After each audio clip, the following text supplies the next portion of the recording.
Welcome in, welcome in. Big news day today. We've been like a month without basically any NFL news, let alone we get not one verdict on these like pending, troublemakers, but we get two within an hour talking about Rashee Rice and then Jordan Addison. Pretty What are big the odds of fantasy. that? How, Yeah, what that's are the odds of that? I pretty don't know. bizarre that they happen on the same day, and we're like, yeah, It was within hours. with about an hour or two or something. It was really Yeah, quick. Um, but yeah, I mean, I think it's hard to exactly get a full understanding right now of the situations, but definitely gonna talk it through for the viewers here of and sometimes it just helps to actually just talk about it with someone else because it can be yeah, easy in your head to be like this means that, and then it's just not so black and white. um, we might have a couple different opinions and they might be good, and maybe we come out with a different I don't know, opinion than maybe we thought we might come into this video with, or the stream. And we'll be, yeah, by the way, we'll be covering some other topics too, kind of like a normal stream, but we're going to yeah, start with this news. yeah. So, do you want to start with Rashee Rice? Let's start with Rashee Rice because he's the bigger fantasy player at the moment. Also, Adam. Oh, go ahead. is yeah, I was well. You're about to read it out. I was about to say also had a way bigger. I don't know. It wasn't just a slap on the wrist. It seemed that maybe in comparison to what he did, but I mean, pretty big impact. So let's hear what. Yeah. So Adam Schefter tweeted that, according to ESPN sources, a Dallas County judge sentenced Rashee Rice to 5 years probation and 30 days of jail time that can be served during those 5 years, Yeah, and all stemming from the from Rice's role in the multi-car crash in Dallas during last offseason. So, yeah, that's definitely unexpected to begin with, as far as yeah, that happening right away. definitely. Well, yeah, the biggest thing is that we weren't. I mean, or at least talking you and I, Blake, and I think a lot of other people as well. We weren't expecting Rice to get suspended this season because we didn't think things were gonna play out this quickly in the courts and everything. Yeah, Now there that, was no trial date set was the big thing, right. and then some plea deal or something happened, and that's how that happened out of the blue like that. With both of those cases. Yeah, right, exactly. So things happened sooner than we expected, and now that they have, and he's actually going to jail. Like he has to Yeah, serve yeah, 30 actually has days to. in jail. Yeah, yeah. It sounds. I mean, here's the funniest part. There's no way. I don't know. I don't know enough, especially about the American, court and jail system. But it sounds like, from what I heard, he could just kind of walk in one day, walk out the other, though, which is pretty funny. I don't think it even needs to be like 30 consecutive, but I could be wrong on that. But That's on the what I other heard. hand, like, isn't that just gonna like prolong the agony of it if you're like doing it in all these bits and pieces? Like, I think I would just Eh. kind of go in there and get it over with. I don't know. No, I would 100% be like, okay, I'm gonna spend like this Monday on like May 12th and then okay, I'm gonna do like one a month over 5 years, and like sooner or later I'll be free, because if you spend an entire month in jail, come on, like, you're missing a lot Yeah. of time. You're missing birthdays. Like I you mean, I can was just gonna say, like, yeah, as you were starting to say that, I'm thinking, like, oh, wait a minute, I got this come vacation on, coming up. Okay, we're gonna put it off dude. until after then, One, and and here's the thing. Then you're like and it like snowballs. I mean, yeah, you could say you get used to it over like a longer period of time, but yeah, it's such a short amount of time, anyways. Like, what's one night? People get thrown in the drunk tank all the time. Maybe there's an exploit here too. Maybe he can like go in one night, leave in the morning. What's a day? Is it oh, he's is just it like sleep 24? there. Oh yeah, he's gonna sleep in jail. Get credit for like If eight, if 8 hours or so. if he has Saul Goodman as his lawyer, I think he's just going in and sleeping there, and Right. eating one meal maybe. Yeah. That's Yeah. I mean, I think that, yeah, that would be beating the system. Or how about this? If you don't have to, you only have to complete the 30 days within 5 years, just, put it off until like the yeah, very end and just kind of hope they forget about it by yeah. then. You know That's what I right. mean? It's like, yeah, it was a long time ago. Hopefully they Just, don't. Hopefully they don't give you more days if you miss it. They probably will, but yeah. maybe he can bargain though in the next 5 years. Yeah. Maybe his play will we'll get him. Maybe he'll exempt himself by winning another Super Bowl. Yeah. Or yeah, by But winning then, another. I mean, the other thing we shouldn't overlook is that he gets 5 years of probation. And Yeah, I that's mean, crazy. probation is kind of this vague word where, like, probably most people are just thinking, like, yeah, what even is that? Like, is that just like some kind of like slap on the wrist or joke or, I mean, it could mean a lot of different things. I was even like looking it up just to kind of make sure like I understood it. And I mean, basically, it's like supervision. I mean, you can't just like go on and like live your life and do Yeah. whatever you want. You have to like check in with your probation officer regularly and like meet different requirements. Yeah. And you might have to. I mean, depending on what you did, like there might be certain restrictions Yeah. about Like sobriety and stuff. Like yeah, and like you might be drug tested, and it might be like you can't go to this location or do like this yeah. activity because it like relates He to he the probably crime. can only like travel for the next 5 years within his like NFL schedule, which is like Yeah. he's obviously going to be allowed to do. Imagine this: he can only play home games. Imagine that you only have Rashee Rice for home games. If they were like really putting the foot down, can't leave the That state. that would be wild. No, imagine this: he can't leave the state. Like okay, get this. Like you know how it's like the stadium's like right on the border, and it's like not even in. Missouri. It's like right on the border there. Imagine like he lived on like the state border, and then had to cross over to get to Arrowhead, and then they're like, no, you can't leave. Yeah. Yeah. I mean, that's the thing. Like, I mean, I'm not like an expert on what probation means, and specifically in the U.S. Yeah. But I mean, and to be clear, I do live in the U.S., but obviously, Blake, you live in Canada. But I mean, it doesn't sound like a fun thing. I mean, basically, No. you're getting monitored, and I mean, you're kind of being treated like a child. You got to like do all these things, and Yeah. but I think the biggest impact of being on probation and for 5 years is that if you fail to meet like any Yeah. of these requirements like a single time, you have violated your probation, which is I don't know. I don't want to start like talking like as if I'm a lawyer or expert on the law or anything like that. But now you're in trouble, and now you risk potentially serving more jail time Yep. or Maybe God serving knows. immediate jail time. Yeah. So, I mean, it's a big deal. So, I mean, for a guy like Rashee Rice, who finds himself in this situation because of the original incident that happened, and, I mean, I don't know. I don't know that much about Rashee Rice. I don't know if He, that he actually, he actually seems like a good guy from what I can tell, which from any just from you're looking at, you see I've seen some good stuff pre-incident to him. Okay. So I do have some faith in him. Let me comment on this whole. Yeah, just the last thing I wanted Okay. to say is, like, yeah, if there's any screw up, then all of a sudden he's risking going back to jail or something, and Yeah. then like obviously if he's in jail for a longer sentence than just like 30 days, Yeah. He could be missing football games and risk further suspension. And You it could have really NFL snowball. could come in and Yeah. By the way, we have okay, I think his name was David. Correct. Tell me if I'm right, David. D. Lutomsky in the chat, who I'm trying to recall because there was two guys in the chat that night that were talking, and Hawkeyes was in there as well. I think if his name's David, this is the guy from Nevada, and that was a stream, Dan, where like you went to bed, Okay. and I like streamed like 5 hours. Oh God, yeah, I remember. Yeah. Okay, this is David. I don't know how I remember that, but and he says perfect because he is from Nevada. Very nice. But yeah, good to see you back.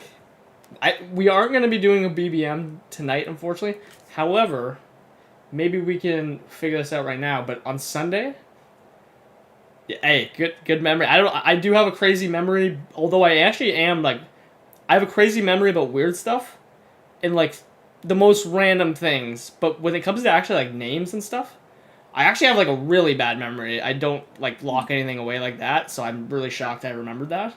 Yeah. But happy I did, and on Sunday we might be able to get a guest on, but we're actually, unless maybe you want to be the guest, David, we could do a Sunday Best Ball Mania stream. Yeah. / maybe like a Millie Maker, which is like DraftKings. um, Okay. version, or maybe both, or something on Sunday. Sure. That'll be I think, our best ball night this week, Yeah. because we're probably gonna do like a relatively quick stream today, talking about the news, a little bit of dynasty stuff as Yeah. well after. But good to see, again, see you in there, Yeah, David. and just to give everyone a little preview, and by the way, welcome to the channel, David. Great to have you here. But yeah, just to give everyone a little preview, yeah, we're gonna finish breaking down the Rashee Rice news, the Jordan Addison news, the fantasy impact of that, and then we're also going to look at a recent trade in the Listener League. So for anyone that's new here, that's basically a league that we created for basically our YouTube channel, and Blake and I and everyone that kind of regularly watches our live streams and so forth, guests that we've had on our live streams. Yeah, we had a recent trade go down. It was involving me, as well as Coda, which I'm sure a bunch of you guys out there are familiar with Coda. So yeah, we definitely want to talk about that trade. It involves CeeDee Lamb, and definitely got a lot of people talking in the league chat. So Blake, I want to hear your breakdown of that trade, and then also, because we talked about it on our last stream from, what was that, 2 nights ago? Blake did a roster review for me for this one dynasty team that I've really been struggling with, a bad orphan that I took over, and on top of it being bad already, like, I haven't done a great job managing it. But Blake gave me a great roster review, and we want to update everyone on some of the trade offers that we sent out. Well, we might have some news on that. If anyone's on the edge of their seat waiting to hear what happened with this crappy orphan of mine, but it might be going in the right direction. So we'll also talk about that later if anyone's interested. For sure. Before we get on track, anyone in chat, Seb, welcome. He says that trade was ridiculous. We'll get into that. After the I don't Rice think Seb is looking at that trade objectively, but I think I have a good breakdown of it. I think we'll get into it later. At that, yeah. But okay, here's my what I'll say right before we get back in the Addison and Rice thing. We have a doctor connection, which is your dad, Dr. Fortune. But what we're looking for is a lawyer connection now. Yes. We need like a criminal defense lawyer, or actually, if they're like an elder law, like Saul Goodman in its early days. I mean, I have a friend that just passed the LSAT, okay. So I mean, that's about the best I got right now. So hey. If anyone can beat that, like, speak up. I don't think David said what he did. If you know a lawyer, here's the thing: you don't need to connect with us. We need someone to feed this all this Rashee Rice and Addison stuff through, and future cases. So it'd be funny if we had like these Dr. Fortune and whatever. So yeah, and then we have like our lawyer guy, and when we need to salt, we bring the experts on for sure. We always got a guy for everything. Oh yeah. But yeah, Jacob, welcome to chat as well. Coda's in here as well. We got the whole gang here. His win. Okay, wait, hold on. Oh, okay. David's saying his uncle is a former attorney general of Nevada. I mean, I don't even know exactly what all that means, but it sounds pretty high up there. So I'll take that as a potential connection, and it's pretty close through an uncle. So you might be our lawyer guy. Yeah. David. So welcome to the lawyer team. And okay, Coda's giving us suspensions, but let's get back into it. Yeah, and welcome everyone that's watching. Definitely drop a like. But yeah, back to Rashee Rice. Yeah, and throw, if you guys have any opinions differing, like you want to guess the games or whatever of suspension. Yeah. Do that in chat and we'll address it. But here's my take on the Rice thing. As far as, we'll start with, I guess there's a couple different formats, right?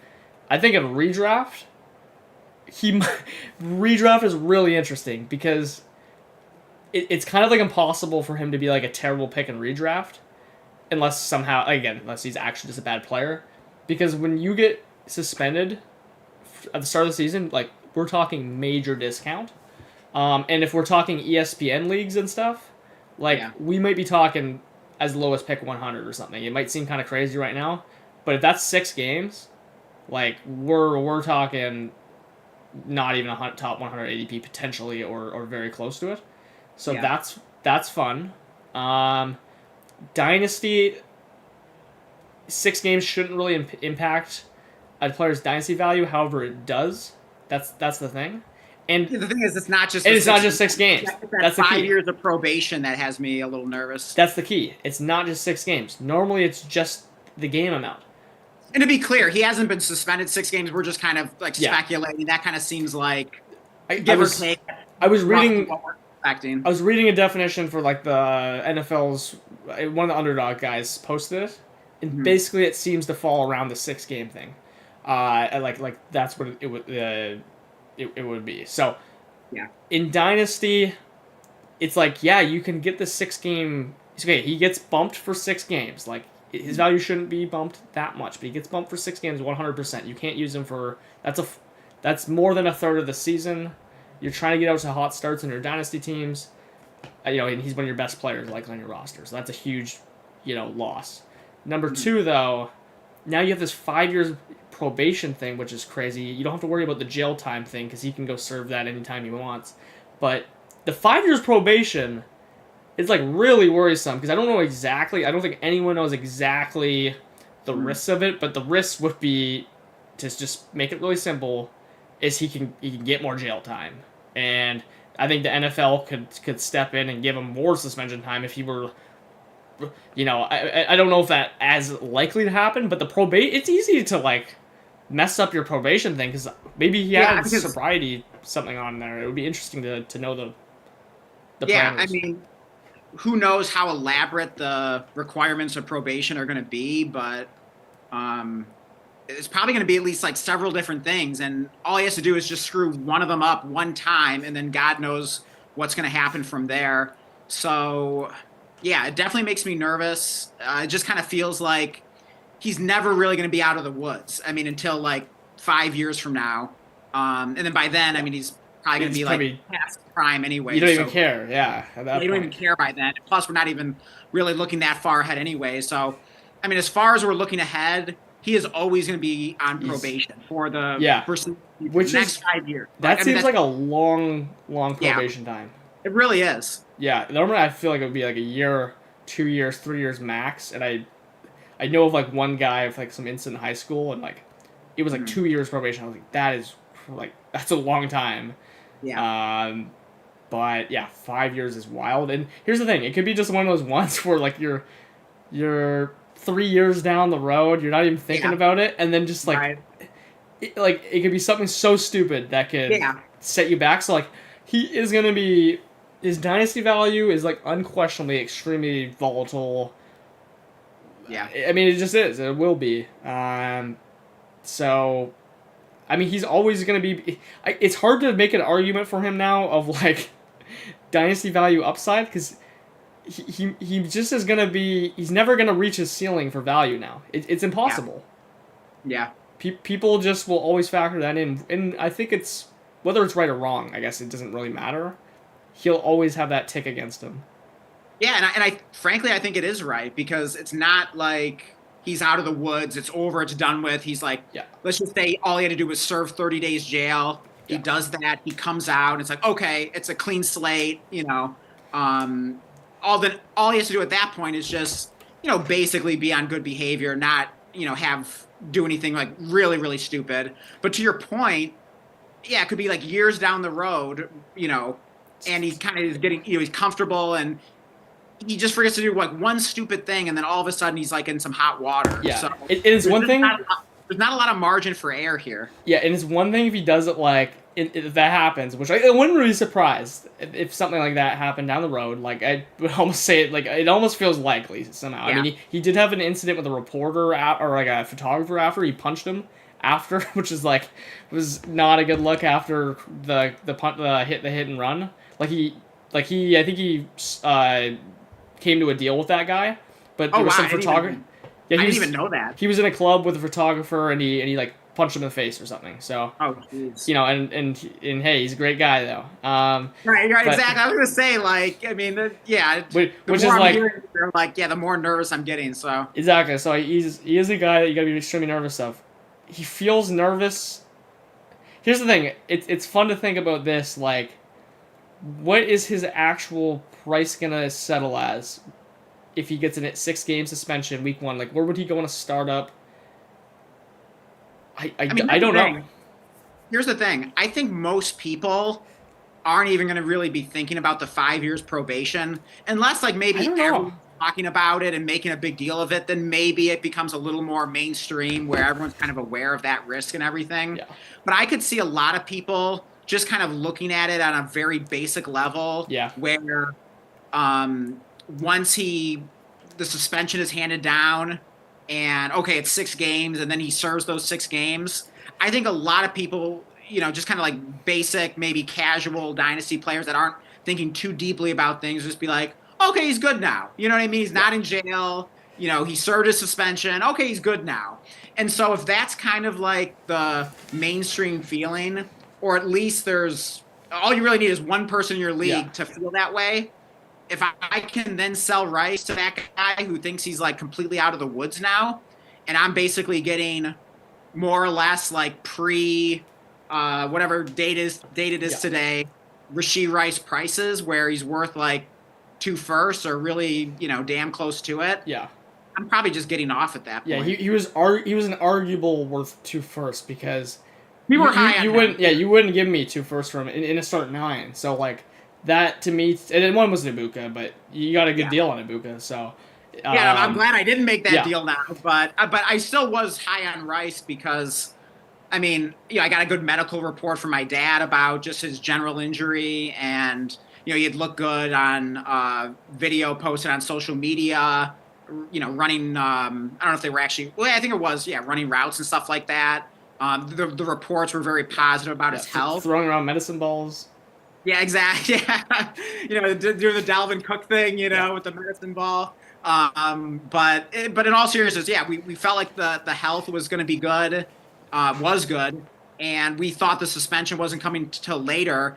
And even once the suspension did come, like in 2026, we didn't think it was going to be like 5 years probation and he's serving jail time and all this. So it was definitely a harsher sentence than we were expecting, and I think most people were expecting. Yeah, I'm just checking. Yeah, I'm at 2 Rashee Rices, which and thankfully I got them at like awesome. Like one of them was an awesome cost. I thought like it felt like it was like Olave in like a second or something. It just like randomly came in my inbox, and I love Olave, but I was like, okay, I'll just take that for the value in.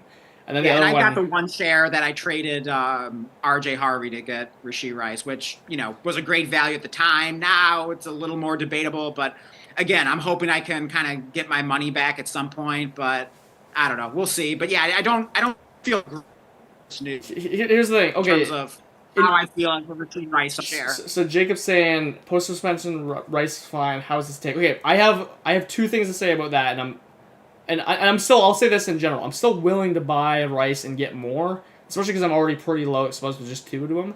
Right. I mean, now might be the time.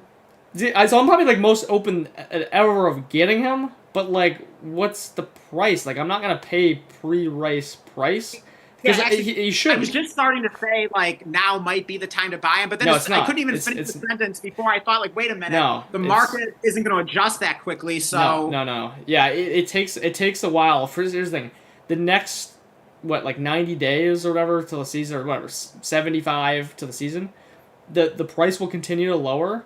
But here's the thing: once that suspension, I think this is the take for anything along these lines of news, right?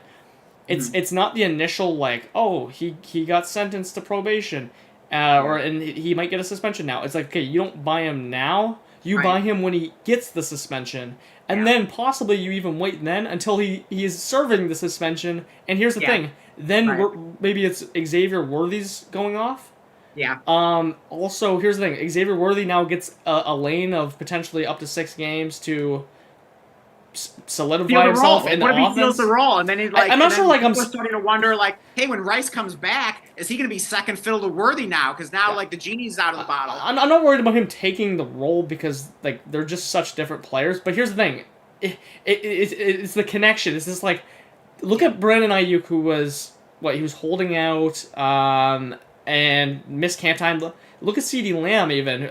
It's just like Dak had his worst season. I know that one's like a quarterback receiver connection, but like these players that often hold out at any position, and I'm just referencing that because they're not playing or they don't have that like game speed.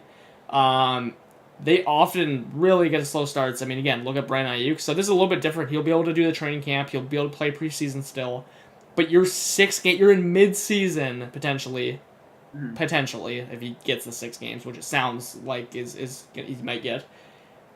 You're coming in hot week 7. You probably aren't going to be working in, so it might take a few games to even get up to speed. And then think about his dynasty price. Like I'm just thinking out loud here. Think of his dynasty price post week 9. He comes back. He plays week 7, 8, 9. He's playing like very like it's like kind of going up his snaps, but he's not at full speed, and maybe he gets just the slight. He doesn't score a touchdown in those games, and now people are like, oh, the knee injury, like it's not pre-Rice injury. Even though his knee should be fine, but just like imagine he's not scoring the fantasy points. That might be like the triple counting that like is like holy crap, like it's time to buy Rice if you still believe. Which I still would like to say I'm not like worried about Rashee Rice at all as a player, but there's gonna be all these factors like topping each other and just like adding to the uncertainty of them. Yeah, I think here's what I'd want to pinpoint with everything you said there, and there was a lot of really good points there. The question that comes to my mind is, when would you anticipate, Blake? Because you're really good at like thinking ahead and thinking like, okay, what is that low point? So what is the low point that you would anticipate in terms of Rashee Rice's dynasty value? Is it like week 2, week 3? Like, let's assume he gets suspended 6 games, and it's the first 6 weeks of the season. Like, when is his value at the lowest point? Is it like week 2, week 3, where he's missed like 1 or 2 games, and a team's getting off to a slow start? They're like 0-2. 0-3, and something like that, and like, oh man, I need to save my season here. I need to, or maybe they're 1-2 or 1-1. It's like, okay, Rice isn't helping me now. I need to like move them and get someone that's going to help me win money this year. So is that where your mind goes, or I have what's the point going to be? I have 2 possible ones, because one, the safe one is like if you were looking to buy. I think the price. Like, I think when you're literally serving the suspension and you're watching the Chiefs play, and watching them win without Rashee Rice, you just are like, and you can't use him. He's just sitting on your bench, and you're watching all these other players score. You're losing games. You're literally, imagine yourself in week 3 at 0-3 or 1-2, and you're looking at your next projected matchup. You're projected to lose by 7 points or something. You're going, oh my god, I have to trade Rashee Rice. Perfect. I can get a hot Mike Evans in like 2 seconds or something. Like whatever. Like Zay Flowers or someone like that. You're getting like a hot player, and then it's like the value at the time is. There's a lot of ways where like managers can get panicked. I would presume sometime during those potential 6 games would be the point in dynasty to buy. But that's where I think the all-time low is. But you can't predict this. I wouldn't count on this if you were in only a couple leagues and you wanted to get them to wait for this moment. But if you play in a bunch of them, if you weren't happy with your exposure, you want more, you could then get free chance to wait at this in your multiple leagues that you don't own him. I think if he's not gonna like. It doesn't matter how good he is. It doesn't matter if it's Justin Jefferson. If Justin Jefferson gets suspended 6 games, it's just like, he's not going to be at a 100% form, in connection with Mahomes or whatever, come week 7. I really don't believe that. He's not going to be 100% snaps. His production will be low. Maybe it takes 2 games. I don't know. Maybe it takes 5. I have no clue to get to Rashee Rice. I don't think it goes from 0 to 100. I'm fairly certain about that. Do you think the low point might be once he actually returns and doesn't like hit right away, and then people really start? If he goes 3 weeks, if he goes like 3 weeks without like a touchdown or without without going over 13 points or something, maybe you get a single digit in there. Like people are gonna be worried that he's, just cooked, or it's how the narratives get. It's just so predictable. Yeah. So. Yeah, I think that scenario might be the only scenario in which I might want to buy Rashee Rice if his value just absolutely craters in that type of situation. But in terms of the more likely low point, which wouldn't be quite as low, but could still be fairly low. Where maybe it's like week 2, week 3, like we were saying, and team starts out slow, and Rice isn't helping them, and he's still weeks away from returning, and they're like, okay, just give me someone that's going to help me right now, and maybe you get kind of like a deal on him.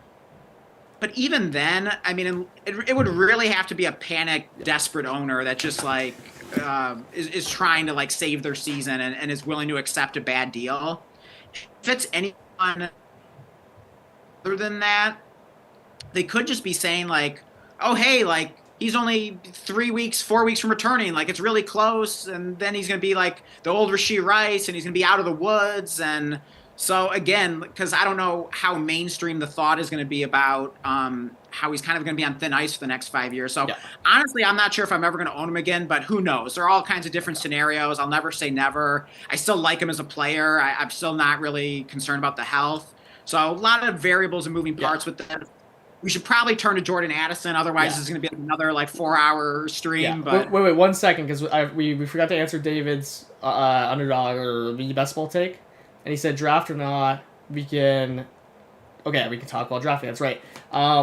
Here will be, you're absolutely right. People in the best ball market will absolutely double count when he gets suspended. So I would recommend definitely, here's the thing, on underdog, do not draft right now. The ADP takes forever to adjust. Johnny Smith, like a week after. I was watching a draft on Flock Fantasy, and he was like going like practically in the same spot he always goes. So it was crazy. Yeah, it takes like a long time for him to drop, and then people get auto drafted a player and stuff. So like, but DraftKings is much quicker, so he's definitely a no go on underdog right now. But when that double suspension, like a few days after or whatever it takes to go after that double suspension, or you might just actually start seeing him fall in drafts, that's when you draft Rashee Rice, and you'll understand the game's suspension at what it is. You'll know how to build your roster around that. So yeah, that's definitely how I would be playing that. And we can talk about that, of course, on stream. Also, David, one thing to add, I saw you said you didn't have your stream set up and you might go by camera. You actually don't. I mean, it would be awesome if you had it set up. It actually doesn't matter at all. You can just take your phone and join the Zoom call, and it'll be like perfect audio if you have your AirPods in or whatever. So, just wanted to like clear that up. It might save you like buying a camera or something right now. And then let's just quickly go through the other chats. Jacob just thinks he's kind of goes from 0 to 100 post, which again I think that's fine to agree with.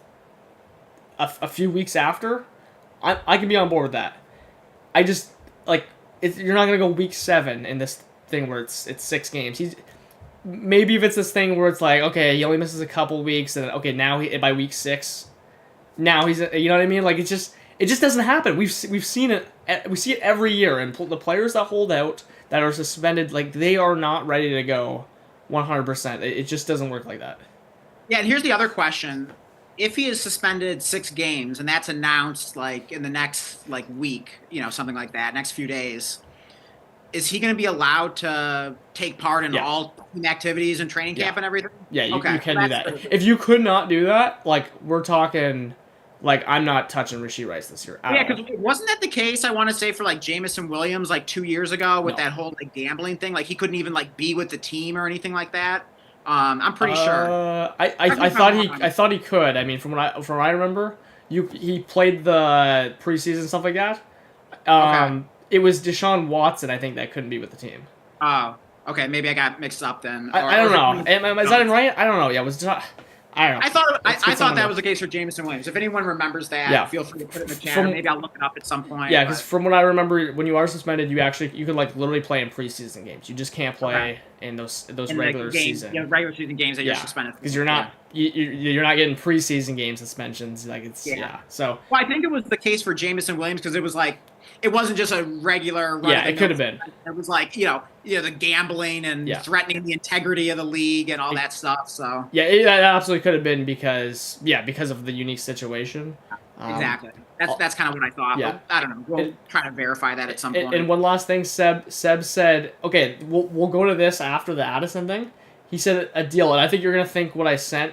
My prediction is I think you'll think I'm sending too much for Rice, but I'll explain of like kind of maybe there's that team, and Seb had no interest in doing it. He wanted a price higher than normal Rashee prices pre. So, I'm anyways, telling you, Seb is he's been playing some hardball with his trade negotiations. Yeah. I think he might be overcorrecting a little bit, but I sent him an offer. I only sent him an offer right now because of the unique situation of owning those 5 firsts, and we'll go to that after. But we'll go to Addison real quick. I think Addison's is pretty simple. He gets this like an actual slap in the wrist. There's no jail time. I think he does get like a year probation, but again, it's not like the 5 years. Yeah, I'm looking at the ESPN article, and Jordan Addison pleaded no contest today to a lesser charge to resolve his 2024 DUI citation, according to his attorney. But the plea agreement still leaves him subject to NFL discipline. So yeah, I'm still gonna lean. He did the he had a DUI. It's 3 games automatically. I still am gonna think he's gonna have that 3 games. Well, technically, he didn't have a DUI. I mean, I don't know. That's right. Yeah, because he did. That's right. He did take a lesser charge. So actually, that's interesting. I was about to say I do think reading that gave me actual hope that it might be like a lesser suspension, number one, and maybe it's somehow just like 1 or 2 games, or maybe they just completely do like revoke it. It's all kind of like not often you see a player mess up like that, and then like actually for some reason you think it would be simple to like show up to some mad events and stuff and like show you like you messed up, but like I swear like people are just they're like take my money, like I'll serve my time, so I was pretty encouraged to read that. Yeah, and just reading one other line here from the ESPN article, it says in California, where Addison was cited, that means he will plead no contest to reckless driving with the involvement of alcohol. Okay. So it's not actually driving under the influence. It's reckless driving and alcohol was involved in sort of a vague way, right? Yeah. I mean, Addison's price, I do think was really... I mean, he's going pretty damn late. I like him. I know people might not like him as much as me. Going late in what, Dynasty? Kind of, I'd say in all formats, but in Dynasty as well. I mean, he's just going in that big cluster of receivers, but he is like... I mean, he is one of those receivers that in recent memory has like actually shown an extremely high weekly ceiling. So which I love, and I know both of us love that. Yeah. Yeah, and he's on like the amazing offense. So I do think like there's been a little bit of discount already kind of built in. So honestly, after reading that, especially after that lesser plea of it's not even a DUI. Yeah. There might not even be a suspension. It might be a game or two. Like I think again, okay, it sucks if he has to miss a game or two. And then he might get off to a slow month or something, but I'm not going to affect his dynasty value, especially because he's not priced like Rashee Rice. He's like half of Rashee Rice's price, so it's just not as big of an impact to your lineup. What do you think, Dan? Yeah, and honestly, like we knew a suspension was likely coming. I think everyone was kind of anticipating like in this offseason, 3 games, give or take. So really, I mean, this is probably on the more positive end of the range of outcomes. So it definitely doesn't affect his dynasty value negatively. If anything, call me crazy. Slight positive. Call me crazy. It actually somehow this might sound backwards because people are gonna be like, "What are you talking about?" After I was talking about Rice, but the thing is Rice. We didn't think there was any. We were drafting him now in the past month. Like there was no suspension gonna happen. Most of us were. Right. Even I, the biggest Rice guy, Dan can attest to, like the biggest anti-Rice guy this offseason, finally flipped the table and be like, okay, well, there's no suspension and he's not injured, so I guess I'm in. Which ended up not even being true. So damn it, I should have held out. But I guess your instinct was right after all. Also, one other thing I should mention here, again, looking at the ESPN article, it says Addison will be placed on probation for 12 months. So, I mean, it's a year, that still is, I don't want to say it's a big deal. I mean, it doesn't seem like a big deal because we're comparing it to Rashee Rice getting put on probation for 5 years. I was like, 12 months, like no big deal. But that's still 12 entire months for him to just make one little mistake and then he's in some hot water. I don't think he's going to do it. And this might sound, okay, he also has 2 incidents. He was going 140 right before his rookie season on like the highway. Yeah.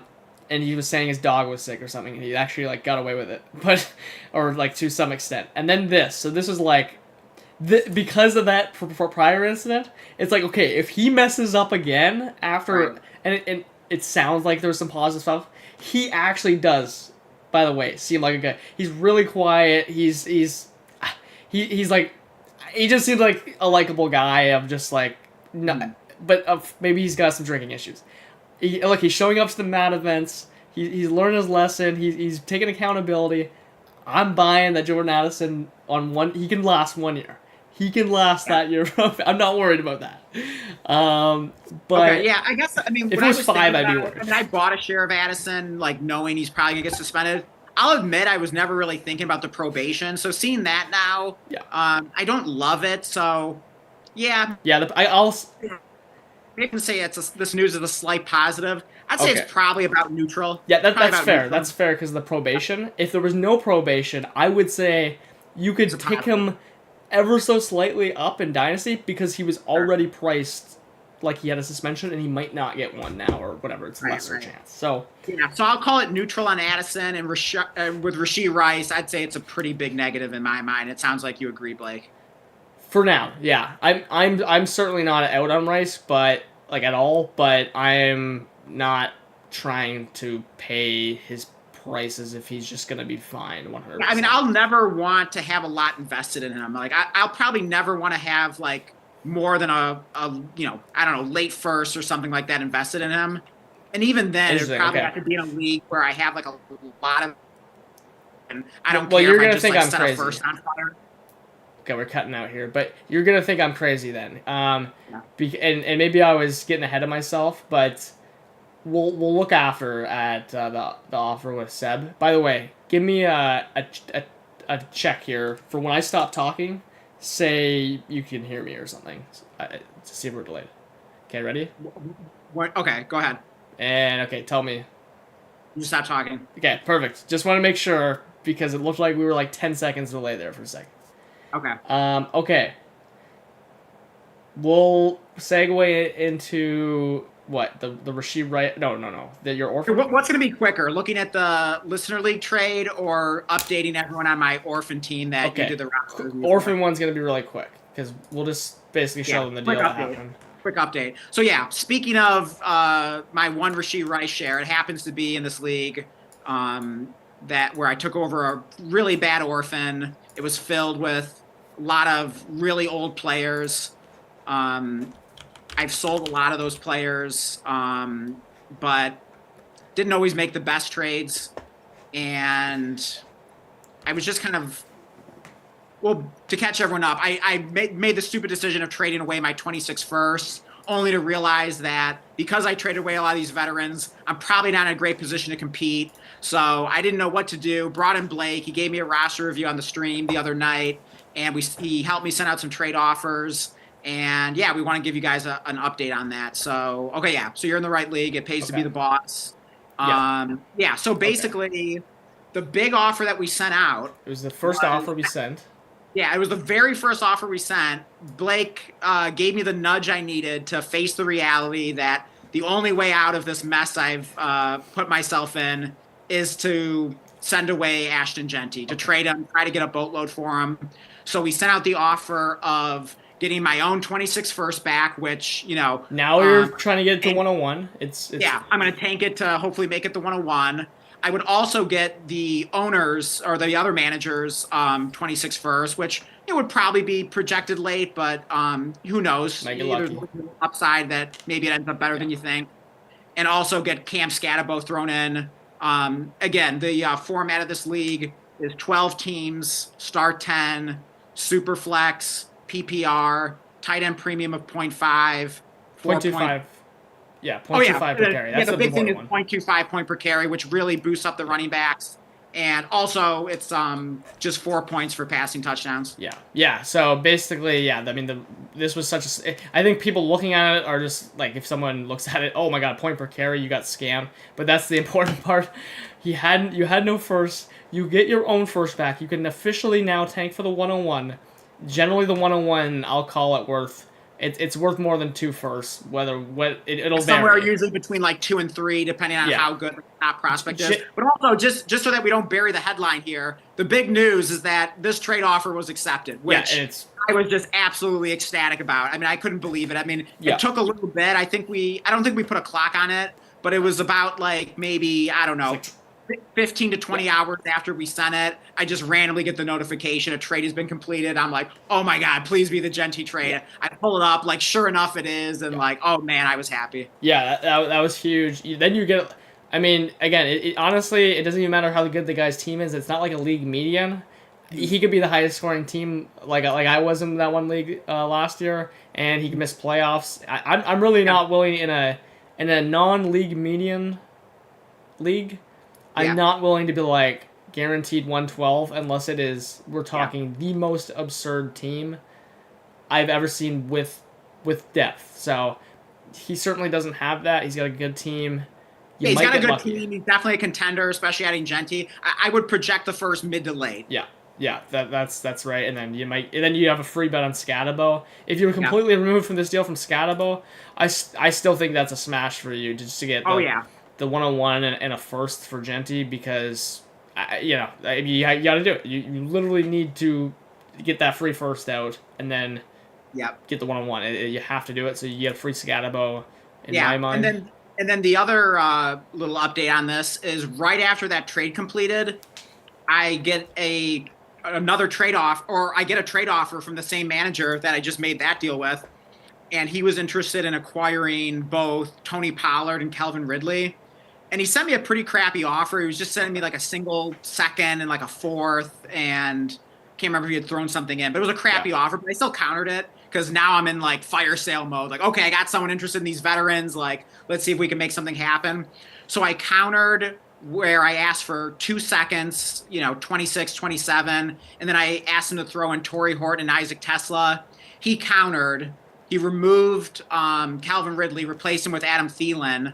And then he removed one of the seconds, but he added a fourth. So basically, long story short, I gave up Tony Pollard and Adam Thielen. I received a 26 second, a 26 fourth, and the 2 receivers that I wanted thrown in, Torrey Horton and Isaac Tesla. And when I got that counter, I mean, that was like the easiest accept ever. Yeah, you're pretty much just getting the picks that those guys are worth, and then you get a free Horton and Tesla. So perfect deal for your team. You might get lucky. If you don't, who cares? You get those 2 free bullets, and then the equivalent picks back, and more seconds, and also points off your roster. Now that's an important thing for you. Oh yeah, is getting points off quick. Hey, luckily Rashee Rice helps you with that now. Oh yeah, for sure. So I guess that's that's a big bonus for you. I guess there's a little silver lining to the Rashee Rice news in that sense. Like, if I was going to own a Rashee Rice share, this would be the league I'd want to own him in. So that works out pretty nicely. Mm-hmm. There's one other team that's tanking. Hopefully I can beat them out for the 101. I believe it. I believe you can. I mean, if I can just be more active than him, hopefully I can get that done. But here's the other thing real quick, Blake, before we turn the page, because we don't want to spend too much time on this. But the next thing that's kind of on my mind is tearing down Brock Purdy. And I was looking through all the quarterback rooms of the other managers. Yeah. And for one reason or another, it was tough to find too many opportunities to do that. It's also complicated by the fact that it's only 4 points per passing touchdown. So it doesn't make me like quite as excited to get like the Jared Goffs and Dak Prescott's of the world. And it's point per carry, so you want a rusher. So I thought the rushing quarterback's even more important. Yeah. I thought the AR one was genius because number one, the market's like so down. This is the perfect format for him too, with the point per carry and the 4 point. And you were basically, honestly, when I was looking at the deal, you were like, you sent it, right? I didn't send it yet. Okay. My only hesitation, I mean, I guess it still doesn't hurt to send it. I'm pretty sure the manager's a Colts fan because he owns AR. That might be a good thing for you, honestly. Maybe. Aren't those domain guys out on AR? They're Colts fans. Like, I don't know if they're out on AR. I think I at least saw them at one point saying, like, sell him. He stinks. But anyway, the offer I was going to send that Blake's talking about that I hadn't sent yet, but it was just an idea, I would basically send Brock Purdy for Anthony Richardson, Josh Downs, 26 first, 26 second, which both project late. It's a very, very good team. I think you're getting a free like in this format, Brock's Purdy price, I think you'd be getting a free second and a free AR in that deal. Like I think his price would be a first and downs at tops, like in market value. I would be maybe even potentially surprised if you got that. So I think it's a good starting point because if you could somehow just remove the second and accept that deal, get AR a first and downs for that, like that is a literal. And I'm the biggest Purdy guy, but that is a smash to the moon. Okay. Yeah. I mean, I'm willing to send that out here if you want to start putting that together. But my only question is, should we start with downs or should we just make it a little easier and just like switch it to Jaden Reed? Should we kind of do the door in the face and start with downs? Yeah. Reed's higher, so. I mean, I feel like it. Yeah, I don't know. I guess door in the face. Yeah. Let's see here. Is it 27 first, right? Or 26? No, 27. That's right. Yeah, I see it now. Yeah, and a second. 26 second? Yeah, 26 second.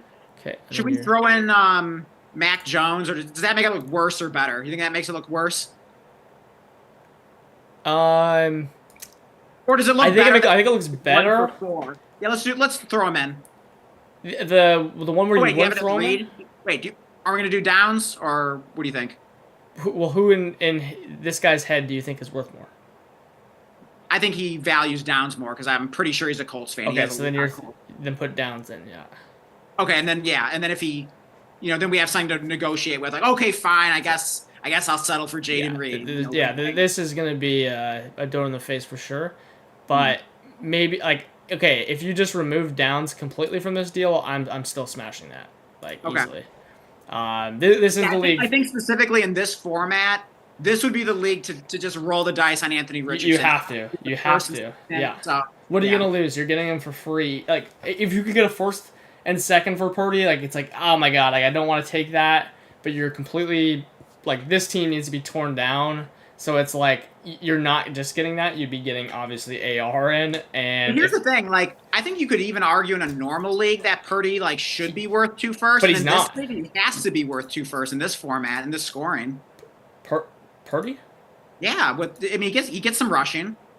He's just like the league average rusher. He's like Bryce Young. He's like Lawrence and all those guys. He doesn't. Okay. He's not a rusher in terms of like what the threshold is. He's just a 200 average guy. How many rushing yards did he have last season? He actually had a good rushing season as far as like his efficiency, but 66 attempts. Does that say 5 rushing touchdowns? Yeah, he did find the end zone 5 times, but that's the least stickiest stat of any quarterbacks. I know. But yeah, he was pretty good last year in that regard. But yeah, maybe of course, yeah. I mean, it's the point per carry. He's not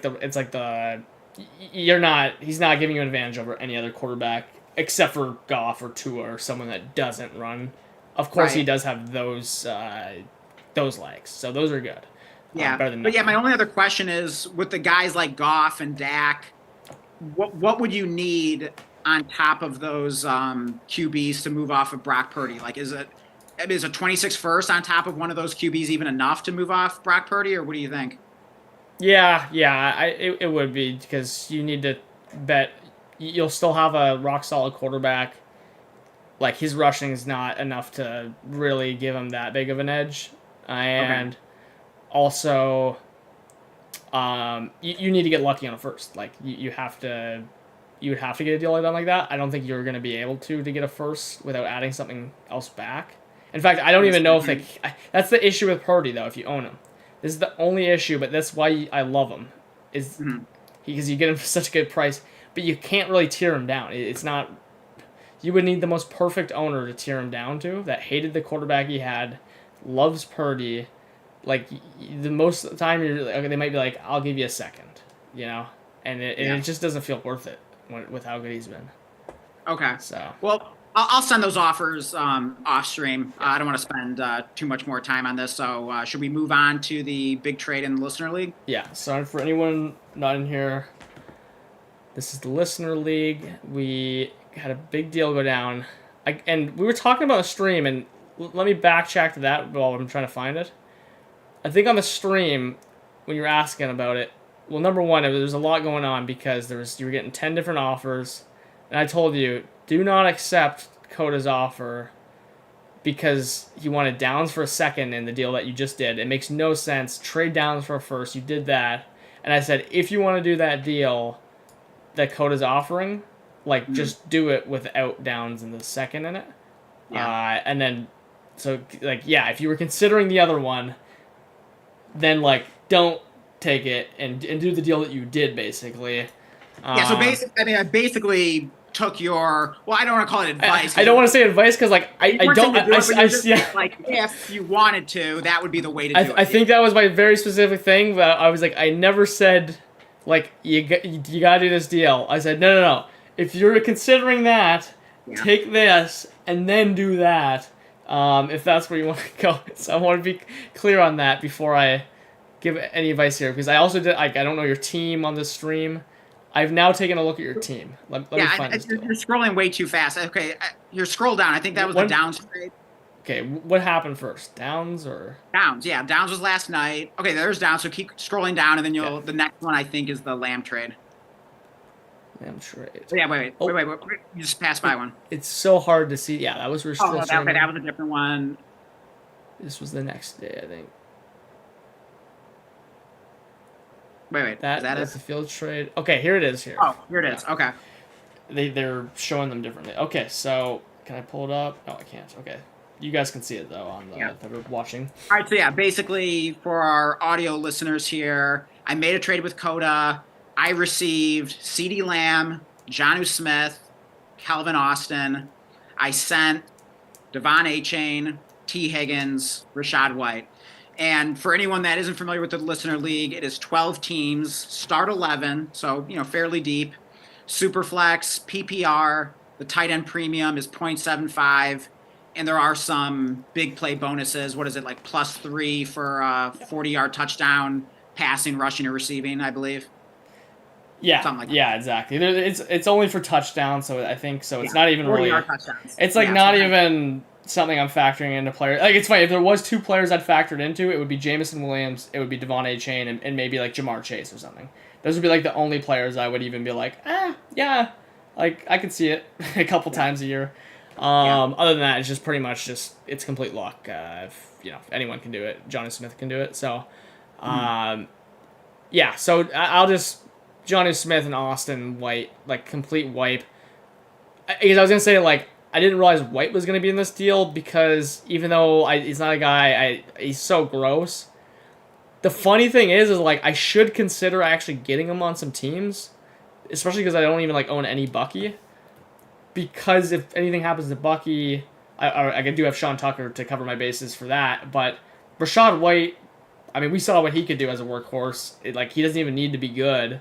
He just needs to just soak up volume. So in that case, he's not really worth anything. I should be open in my mind to, like, getting him on maybe like a really bad running back team for really cheap, but not a guy I really care about. Jonnu Smith's the same thing. If there's an injury to Freiermuth, okay, he's like Rachaad White. He can step into volume. So I think that's a positional swap. Does it make any sense? It doesn't really matter the deal. I understand that. I just want to make the point that I'm not convinced that Rachaad White is even the RB2 in Tampa Bay. I think there's a very real chance it is Sean Tucker. I have read multiple articles where inside sources with the Buccaneers claim that Sean Tucker is going to be the RB2 in Tampa this year. Who knows if that's real or not? But something to keep an eye on. I mean, it's hard to keep an eye on. It's definitely possible Rachaad White wouldn't be that guy. Yeah. He's still interesting. He can catch the ball. Like, we've seen him be good before. I'm not saying he's like a complete zero or anything like that, but I own both of those Buccaneers running backs. I also own Rachaad White in this team, or Sean Tucker in this team. I didn't mind losing one of those because both those guys probably aren't going to be good. Yeah. So it was kind of convenient to be like, you know what? Fine, take Rachaad White. I'm just going to make the bet on Sean Tucker here. For sure. Doesn't really matter in the deal. I just didn't realize, he was going to be in there when you were swapping Jonnu. So and also, like, for Jonnu Smith, like, he might just be like a roster clogger or a guy that you never know when to start or whatever. It's also possible. And again, possible. I'm not saying this is likely. I'm not saying it's a high percentage whatsoever, but it's possible. Like, he could be like the main pass catching tight end for the Steelers Fryermuth might just be sort of more that in-blocking, traditional, tight end, maybe catches a few touchdowns or whatever. Like, who knows? Like, we really don't know. Yeah, it's tight end, but there is a path without injury to him. The issue, I think, with the thing is just that, like, okay, the win for Jonnu now is, like, you're getting, like, you're getting the Chris Olavian production where it's like he's just getting there off his touches, and like it's the Steelers. He's not gonna have that Miami like ceiling, which was the really appealing part of him before, was the fact like this dude is a tight end one any given week. Now it's like you're hoping he's like a like a back end tight end one on like a good week. But of course, like, you could get lucky or there's an injury. So and honestly, tight end is my weakest position on this dynasty team. So I mean, he might be my starter week 1. So it actually improved my starting lineup, as ridiculous as that might sound. Okay, there you go. So yeah, we'll and then Austin's like borderline waivers, but he might. I've always liked him. Yeah, I like Calvin Austin. You're the Austin guy, so not that I would value him like more than a 4th tops. I mean, let's not get carried away here, but I do like him. And also, funny enough, even though I went wide receiver having the startup draft, I made so many trades since then that wide receiver was my other weak point on this team. I didn't have much wide receiver depth, so getting a Calvin Austin thrown in was kind of nice, on top of, oh, by the way, CeeDee Lamb. So I definitely upgraded the 2 positions on my team that were the weakest. So that was nice. Now let's take a look. This is basically the trade. We probably covered the Jonnu Smith and White thing way too long, but hey, that's what we do here. That's what we do here. CeeDee Lamb for a chain and Higgins is what the deal is. So there's 2 different opinions on this. Number 1, for value alone, this is just objectively like that's what you have to pay if you want CeeDee Lamb. You're not gonna get CeeDee Lamb any cheaper than that. It's just not gonna happen at all. So I've been noticing that. I've seen multiple deals. This is the most popular way to get one of these players right now. And I think this is like a complete split on the community. I think depending on if it's Jefferson or Chase or Lamb, you might prefer the same deal that you wouldn't for the other. It's like really wonky. Or if you swap out a Chain's name for a player with the exact same value, or T. Higgins' name for the same value, it's like it just depends what the combination of the 2 for 1 is. And so the value wise, it's a fair deal. However, I didn't look at your team, which I'll pull up here. I didn't really have a good understanding for what your team was, because you made a bunch of trades. And then I went and looked at your team post-trade, right? Mm-hmm. And I'm going, okay, a lot of studs. Hurts, Genty, Lamb. Like, that's awesome. Harrison, hopefully he's like a fantasy stud, but a dynasty stud for now. Goff's always a consistent guy. But then it's like, wait a second, okay. Like, ETN's still certainly a question mark. Likely's like we don't even know if you can even like play him. Yeah, I mean, he's probably like a desperation flex spot. I haven't really adjusted my lineup too much since making the trade, so I'll have to kind of mess around with it. There might be a guy or 2 on the bench I might consider week 1. Yeah, Pearsall is like a fine guy having a start 11 week 1. So, but then we get to like Sampson. I guess Stevenson can be, but like that can be very short lived. Sampson can have a nice little run while Judkins is out. I assume that's going to be to start the season. So I know you don't generally love starting a rookie week 1, and especially if he's a 4th round draft capital guy. But I really like Sampson. I'm not going to hate throwing him out there week 1 if I have to. Okay, yeah. I mean, this would be a good one for Ford. Ford actually does feel, because of the passing, like the trust in the passing game. If now maybe Sampson wins that over or something in training camp, that would be fun if you got Sampson and Ford maybe, and then you could kind of I wouldn't hate it. I mean, I don't know what Ford's price is right now after the news. It's probably one of those things where the manager wants to make some kind of cheap profit on it and probably is asking more than it's worth. But so let me just count like the actual like question marks in lineup real quick. 1, 2, 3, 4. Okay, we have like. I'll count it as like 4.5 because like the combination of like starting week 1, like come on. He started, but I'm just I know that you can make trades, you have rookies, but I'm just saying like he should be starting week 1, but like is he even good? Like that's another question. And does he keep the job? There's a lot of like uncertainty, and then on the bench it's like Mason. I mean, Juwan Jennings is, Juwan Johnson, yeah, Calvin sorry, Austin. Johnson, yeah.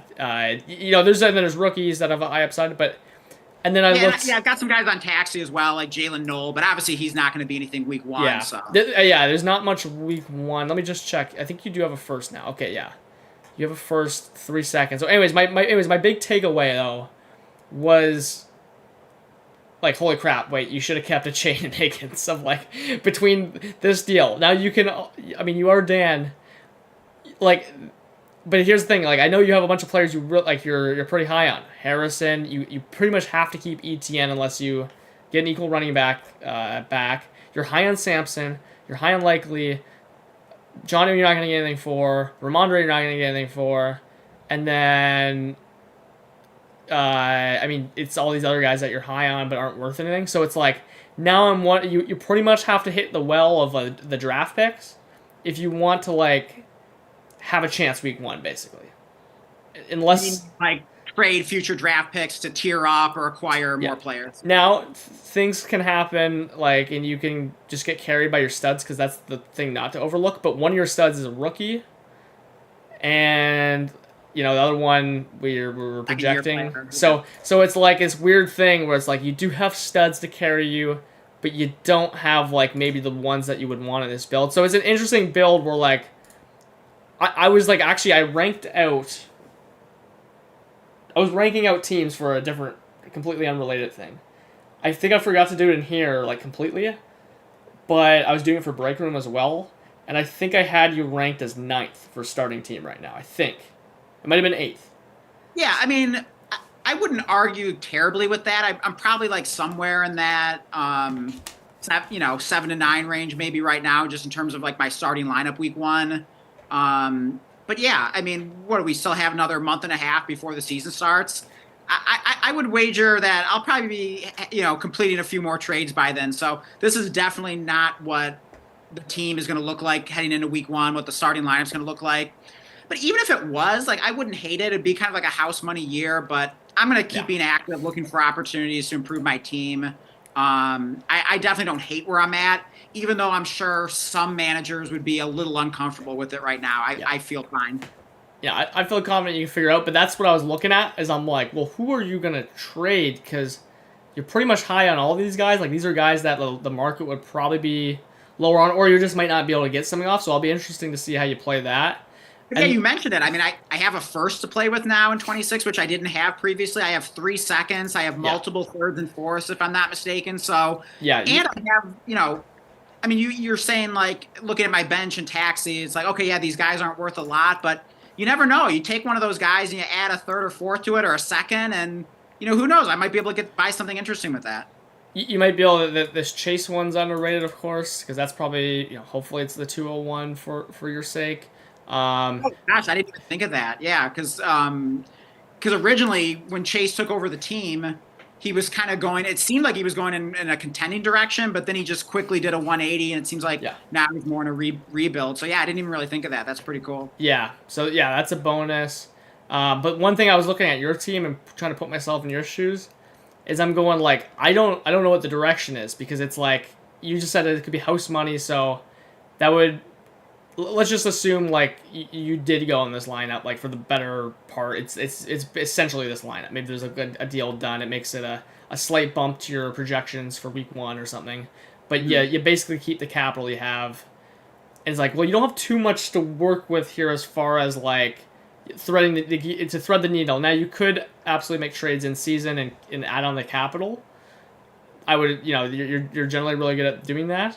But if you sent anything away and then had to blow it up because like it just wasn't happening, like now it's like I don't know, it's not a comfortable position, like in my opinion. So I'm interested to see how you figure this out, because I didn't really realize you were this thin when you were doing that Lamb deal. I mean, dude, you make it sound dire. I mean, like, for what it's worth, I mean, go on Dynasty Daddy right now. Look at overall rank. I'm at number 1. So, I mean, not that that's like some like huge flex or anything like that, but like I'm not exactly in a desperate position here. I mean, somehow Dynasty Daddy thinks I have even more value on my team than yours. I wouldn't even necessarily agree with that, but I don't think it's as far off as some people would think. I think most people would be surprised to hear that. So, Yeah, I'm certainly surprised to hear that, but I get why. It's because you have these studs, but I think it's just because like, the thing is like if this was Gibbs, and if this was London or something, yeah. like God, this lineup looks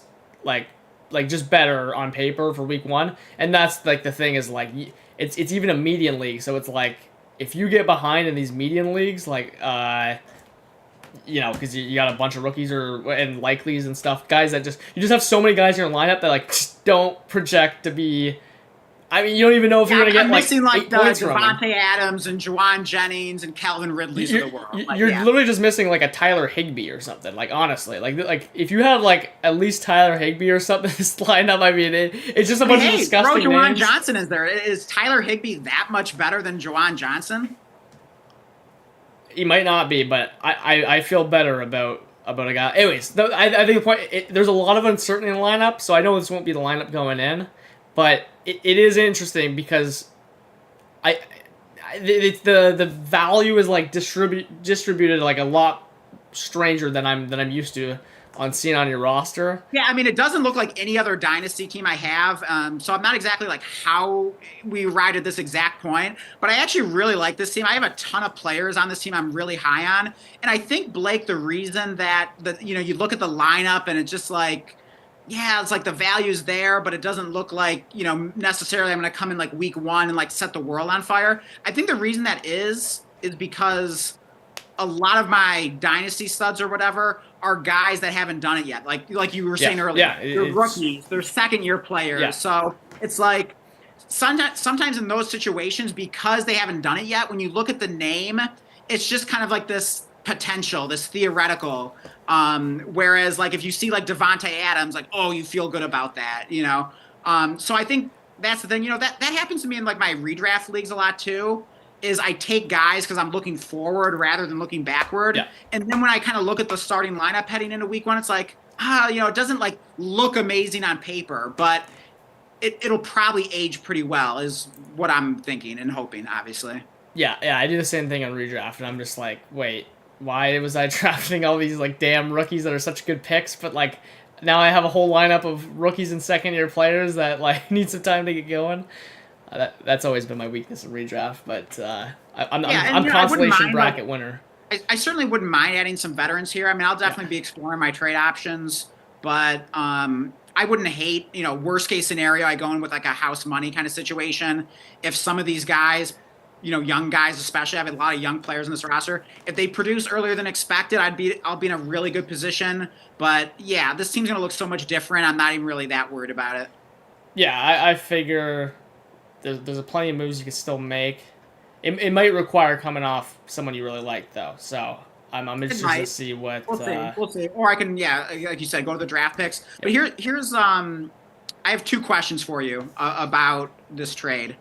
The first one is, and I don't know if this matters that much, but I'm just curious if on the stream the other night when we were talking about that Josh Downs deal where I traded Josh Downs for a 26 first, would you have recommended I do that had the CeeDee Lamb trade already been made?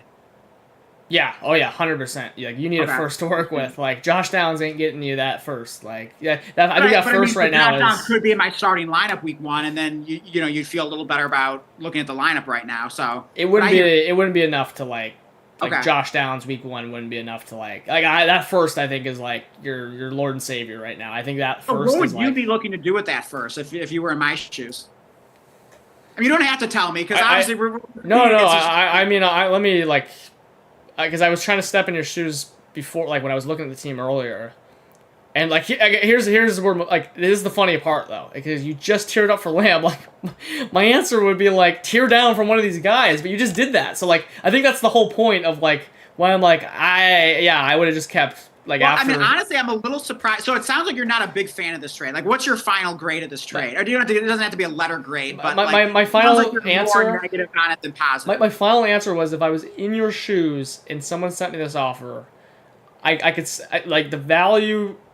I could see why I wouldn't have done it with this roster because especially because I would want to come in and compete year one, and if you added whatever it is, like you just added like in a chain or something, and swapped Lamb for Higgins. I mean, I think you're in such a better spot. Like a guy like those are two guys that like week to week can like literally win you the week, and you turn them into one guy that can win you the week. So it's like it's just the values like there. That's why I'm a little surprised by your reaction. I know it's a start 11. I mean, I'm the first one to point that out anytime I'm in the trade negotiations. Like, hey, like this is a start 11. It's a little bit different. The difference. At the same time, like we had a big conversation the other night in the stream about the value of wide receivers and how much more insulation there is there compared to running backs. 100%. So it's a little surprising to hear your reaction. Not that I did it because, Blake said this or whatever. But I mean, it was in my mind though. And here's the other thing. I mean, I think, Lamb for A-Chain and Higgins. I think, it's basically like fair on value.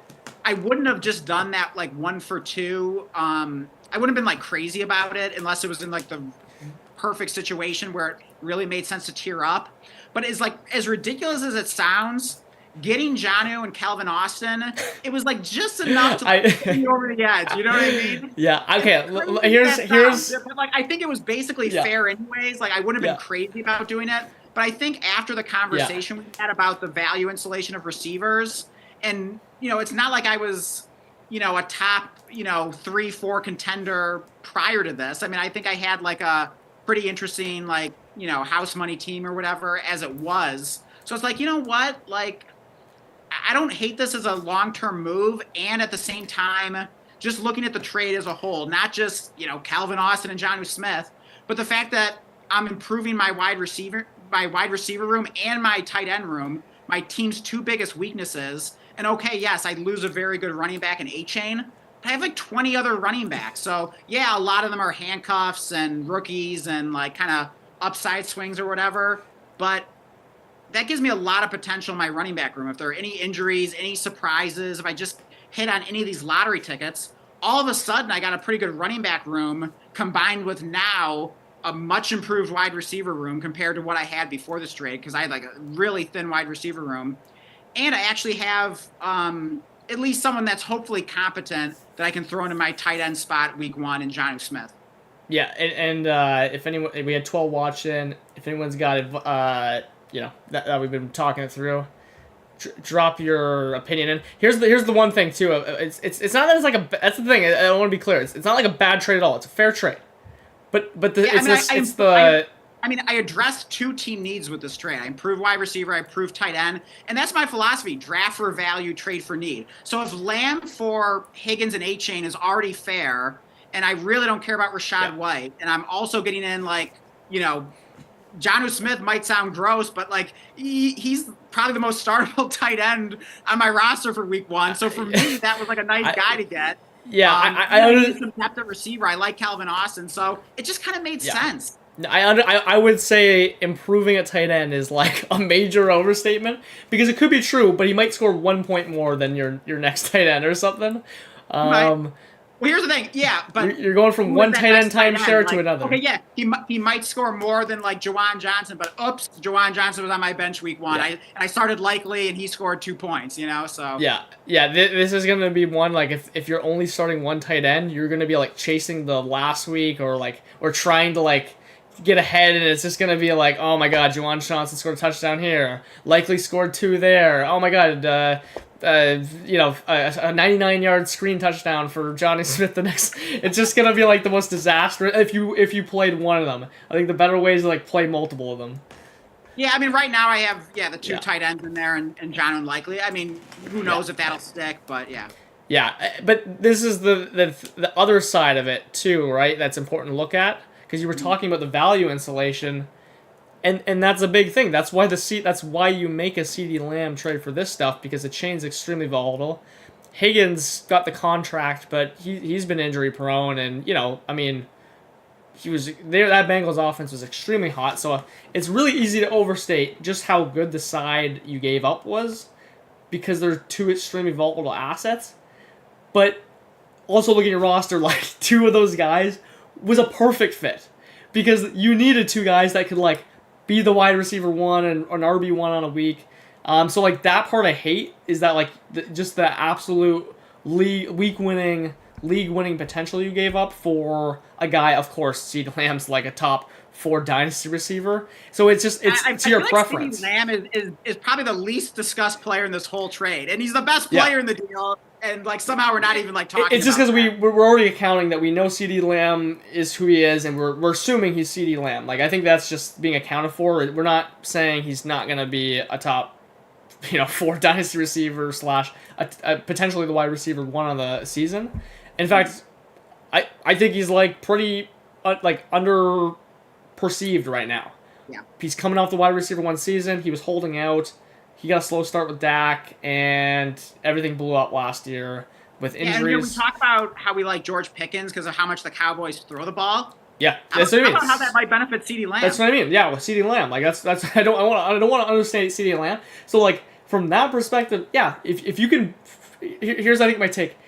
If you can't form the team around CeeDee Lamb like by week 1, and you plan and your goal was to compete, like I don't think the trade was good in that right. But if you can find ways to creatively fill out your flexes, like then it might be an awesome trade. Like it just kind of depends on what the result is. It's and especially on that other side, one of those guys could easily get hurt. They're too.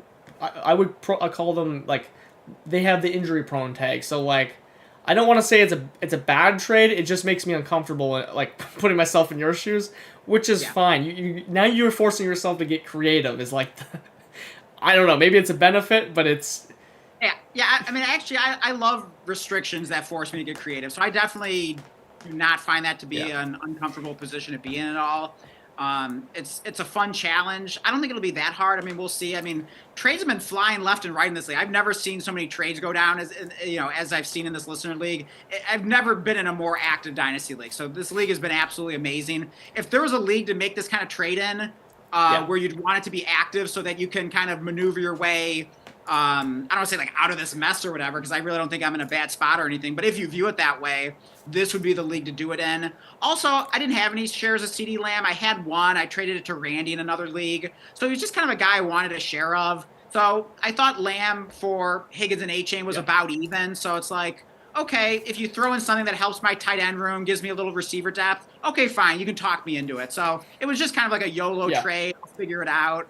But I'm very happy with it. I improved my 2 biggest positions of need, and I get to utilize some of my depth in a worst case scenario. But, I'll probably find via trade the players that I need to feel comfortable week 1. So it'll be fun to see how this turns out. Yeah.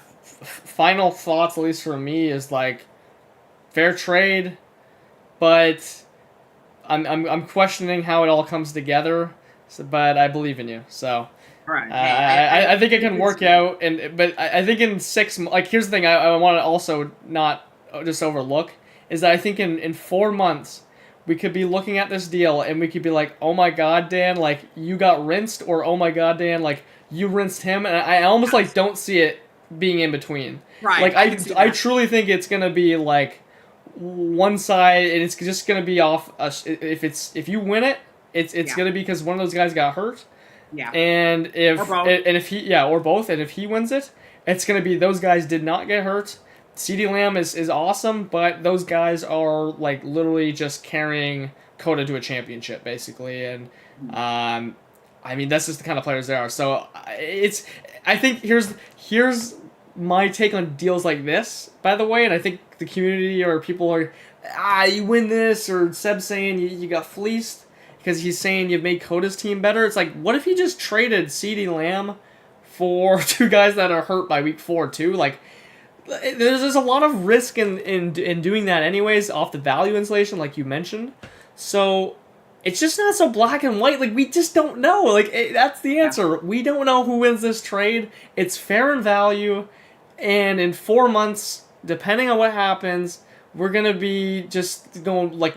There's going to be no hindsight. We're just going to be going, oh, it was a bad trade, or oh, it was a good trade. So yeah. My last question before we catch up on the live chat, which I'm sure we have some comments to catch up on.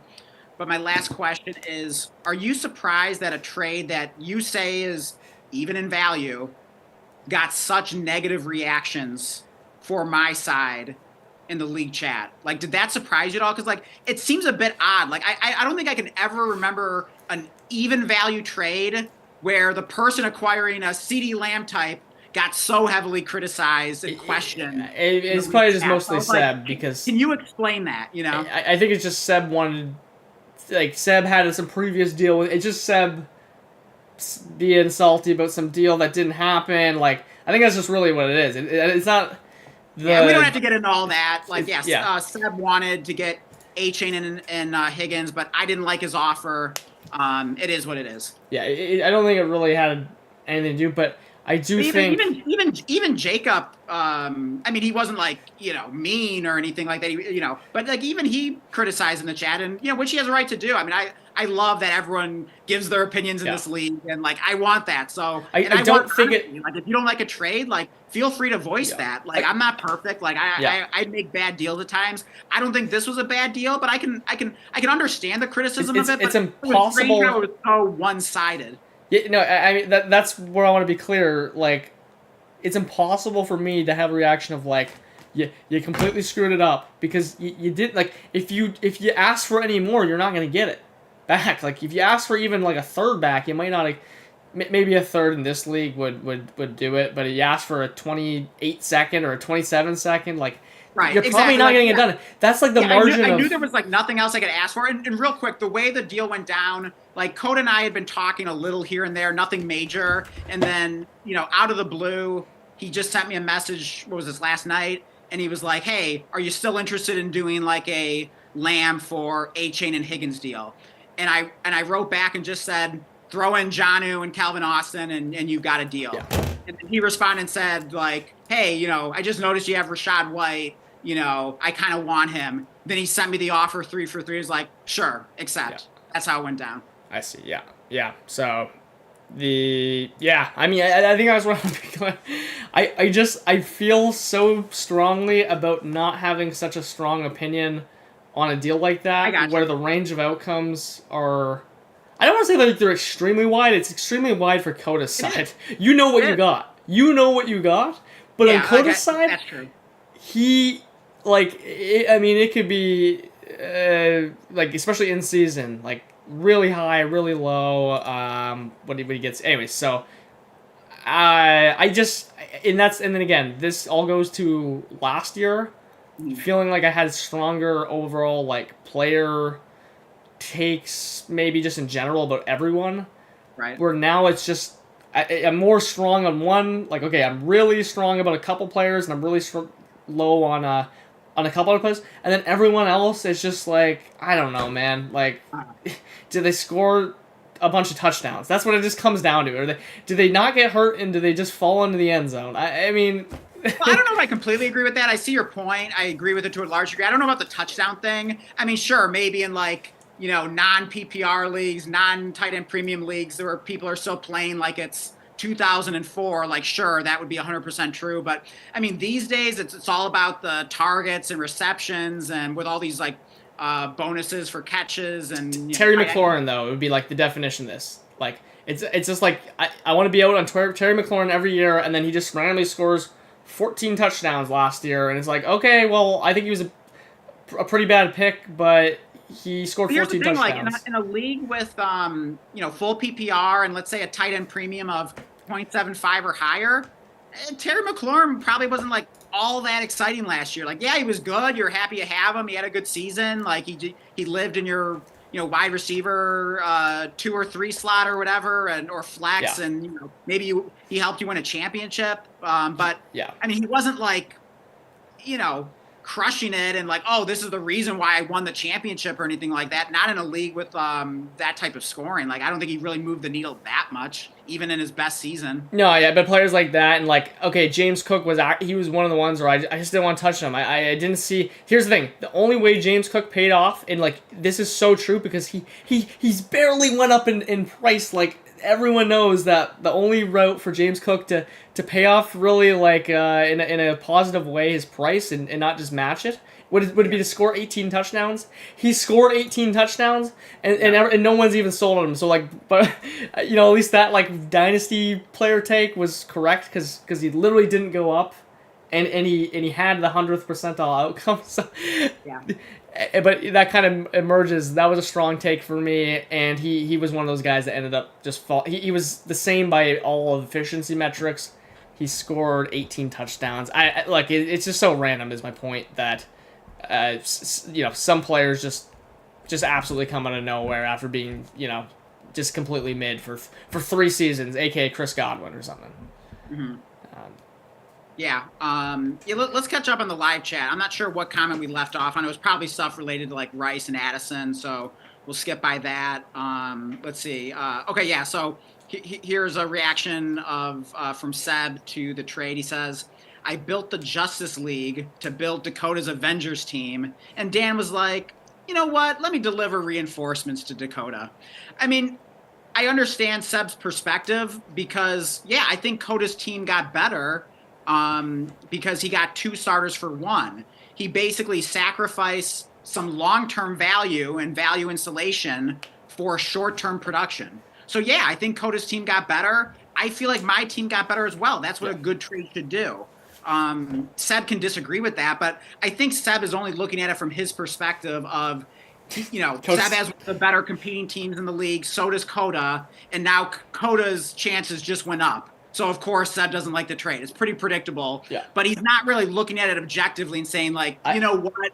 I say, even on value, Dan addressed 2 positions of need. It makes sense. I say as a contender, I mean it's a little scary that he got the 2 for 1, but I also say if one of those or both of them go down, I mean then you really helped us out in beating him because or when Higgins pulls a hamstring in the first quarter and round 1 of the playoffs and Seb beats him now, he's gonna be thanking me for sending him that landmine that detonated at the perfect time. So I can't wait for that to happen, and maybe Seb will eat a little crow on this one, but we'll see. I even own Jalen Wright to handcuff his. There you go, perfect. So now all the stars are aligning for A-Chain to get hurt, and you're gonna have the league winner and Jalen Wright, and you're gonna be thanking me. That's right, But I think that's the clear thing is it's just doesn't just mean we're gonna get the 100th percentile outcome out of T. Higgins and a chain just because. You sent him to Dakota on his contending team. I mean, it's... And by the way, if the worst trade I make is, getting CeeDee Lamb, I think I can live with that. At a fair price, I mean, Yeah, exactly. Yeah. And then, we'll go to the trade I sent Seb after, but... and then we'll probably wrap up after that, but I'm interested on the chats or in yours perspective, because I think you're going to call me crazy for even offering it, but... any other comments that we want to read from the chat? We have Dave... No, those were already read. Seb... and Jacob's talking more about Rice. I don't know if we wanted we already read that a while back. These were the new I see. ones. Okay, so I see Seb talking about the waste thing. I'm good if you want to talk about the trade Seb's talking about, because I think it doesn't look, glancing at it, that there's too much else we need to read unless you're seeing anything. Let's see. Yeah, they're just talking about everything we've already heard. Coda says, I think the problem was my team now is just so good. I mean, it really is. I don't know if you want to pull that up real quick just so kind of people see what Coda's team looks like. But he has built a very good team. Kudos to Coda. But, Seb's got to take some responsibility. I mean, Seb was the one that delivered CeeDee Lamb and Jamar Chase to Coda's team. Yeah. And now he's complaining that I made Coda's team better. That's true. That seems pretty rich to me. Let's go see what this trade was in the first place here. Okay, so we got Murray for Herbert, which isn't even a fair deal at all. So then he sent... McConkey, he got he sent Chase. Okay, so I see. He got the plus for Herbert. Okay, so we got a plus from Herbert and Murray for whatever that's worth, but I think that's ADV on Herbert personally. And then what's the plus? Goddard? No, well then he got a McConkey, a first and a set. Okay, so for reference, so we're making this sound way too complicated. Okay. Here's for reference of a trade that you made in whether you might have regretted it or not. Why don't we first read off what Coda received and what Seb received? Because I'm sure the audio listeners have no clue what's going on. Yeah. Okay. Coda basically you got Murray, Chase, and Freiermuth. If you want to even count that as really anything. Okay. And then Seb got Herbert, McConkey stack, first, second Goddard. Actually, this trade's like actually not looking as bad as I thought it was. The first is in 27, and the Okay. second is in 26. Is that Yeah, right? it is like a late 27 first, so yeah, I definitely got to account for that. But who knows? It's in 27. Like, we have no clue where that's going to end up. That's true, but a good team's 27 first. And then, but yeah, so he gets I'm sorry, what manager is it attached to? Coda. Oh, okay. Yeah, so for reference, you traded in Break Room Startup the pick for Jefferson for the what ended up being McConkey selection, I believe, at like 211 or whatever. Yeah. And you got 26 first on top. So, I mean, the Which 27... which is better than a 27 first. Let's be very clear about that. Yeah, so he gets the second on top, maybe in 26 to balance that out. Even that out. Even that out. He does get... Wait a minute. Wait 1 second, though. Jefferson is not Chase. Yeah, I suppose so, yeah. So, dude, like, Chase is what, a top 5 pick? Jefferson was going at, what spot did I trade out of? Like the 110? 111? Yeah, one of those, yeah. 118 or something. Yeah, I mean, that's a big difference. I mean, what does it take to trade up from the 110 to the 105 in a startup? A lot. Oh, yeah, no, 100%. So, anyways, then he gets, Murray to, I don't, like, he gets a value upgrade, but again, is it actually a quarterback upgrade? I don't know. And then he gets gone. Who even cares? Like, that's like the same thing to me. Yeah. Like, I don't even care. He might be able to go trade Herbert down to a player like Murray, though, now or something. But he has a stack, so it doesn't, like, it's just kind of a swap, and he gets Goddard. So, it's not like he destroyed his trade. I think he got, like, a fair market value deal for Chase, if anything.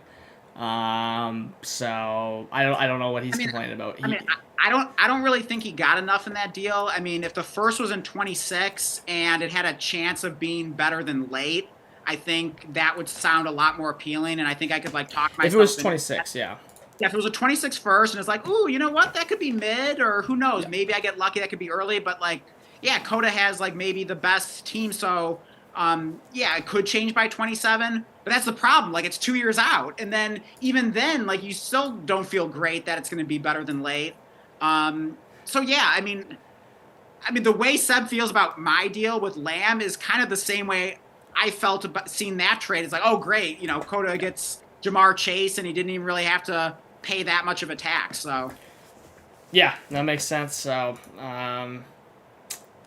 yeah, I'm pretty neutral on both of them, I suppose, because it's start 11, and yeah, I don't know. Yeah, I mean, the start 11 does make it tricky. I mean, you really got to, in a lot of these deals, because of the start 11, you can kind of, like, talk yourself into either direction, like the depth or the stud. So it does make it tricky.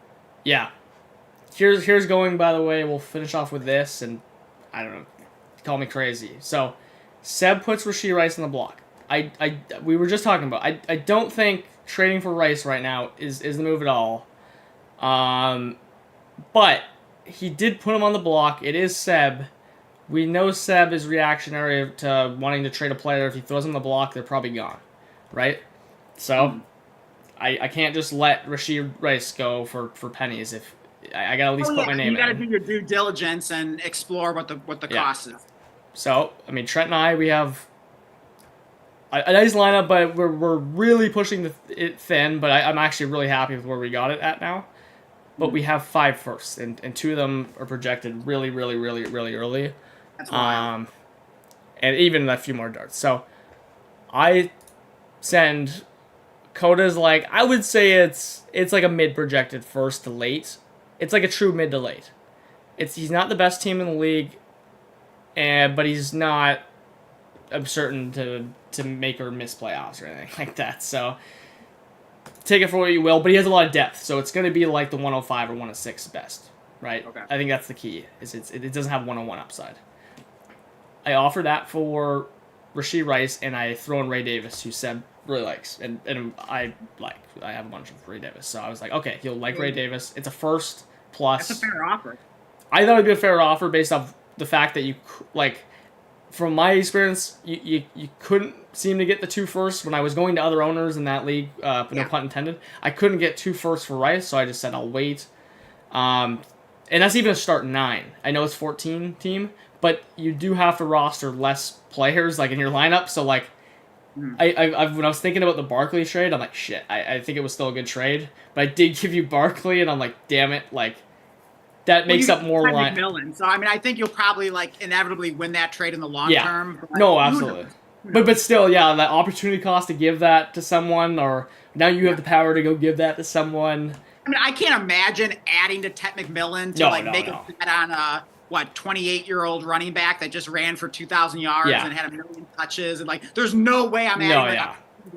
I did give you that because I ended up getting a good deal for Saquon. Absolutely. So yeah, I'm not even saying that. I'm just saying, like, I gave up Saquon, and if I were to sell him in season to someone making a push, like, it might be like the ultimate sell high and buy low like moment. I mean, we're assuming like Saquon comes out and smashes. Like, what if he doesn't? I'm not saying I expect that, but like, you just never know. So. No, that's why I did it. You know, that's why that's. But I'm just saying, like, in a league like that, to start 9, like Rashee Rice or something, like I would expect to get 2 first off. But yeah, I mean, if it wasn't a 14-team league, you know, start 9 where like running backs are scarce and there are like some nice big play bonuses, like you're having to add to Saquon if you want. The point isn't even about Saquon; it's about Rashee Rice. Of just, I want 2 firsts for Rice. It's a start 9. You like, and it's a super flex. You have literally 7 non-quarterback spots, unlike a 9 one in this. You have 9 Rice spots. gives you that potential difference-making production to win a championship. Projected, and I couldn't even get 2 firsts there. So my point was, like, if that's the market, like, he clearly isn't worth the actual 2 firsts. I would call it a first, and you get to that the next first by piecing things together that aren't worth a first. Yeah, call it like 1.75 first is like what. It's like 1 real first, 1 fake first. Exactly. Yeah, perfectly. So that's his price that was like my out of the startup price on him. Yeah.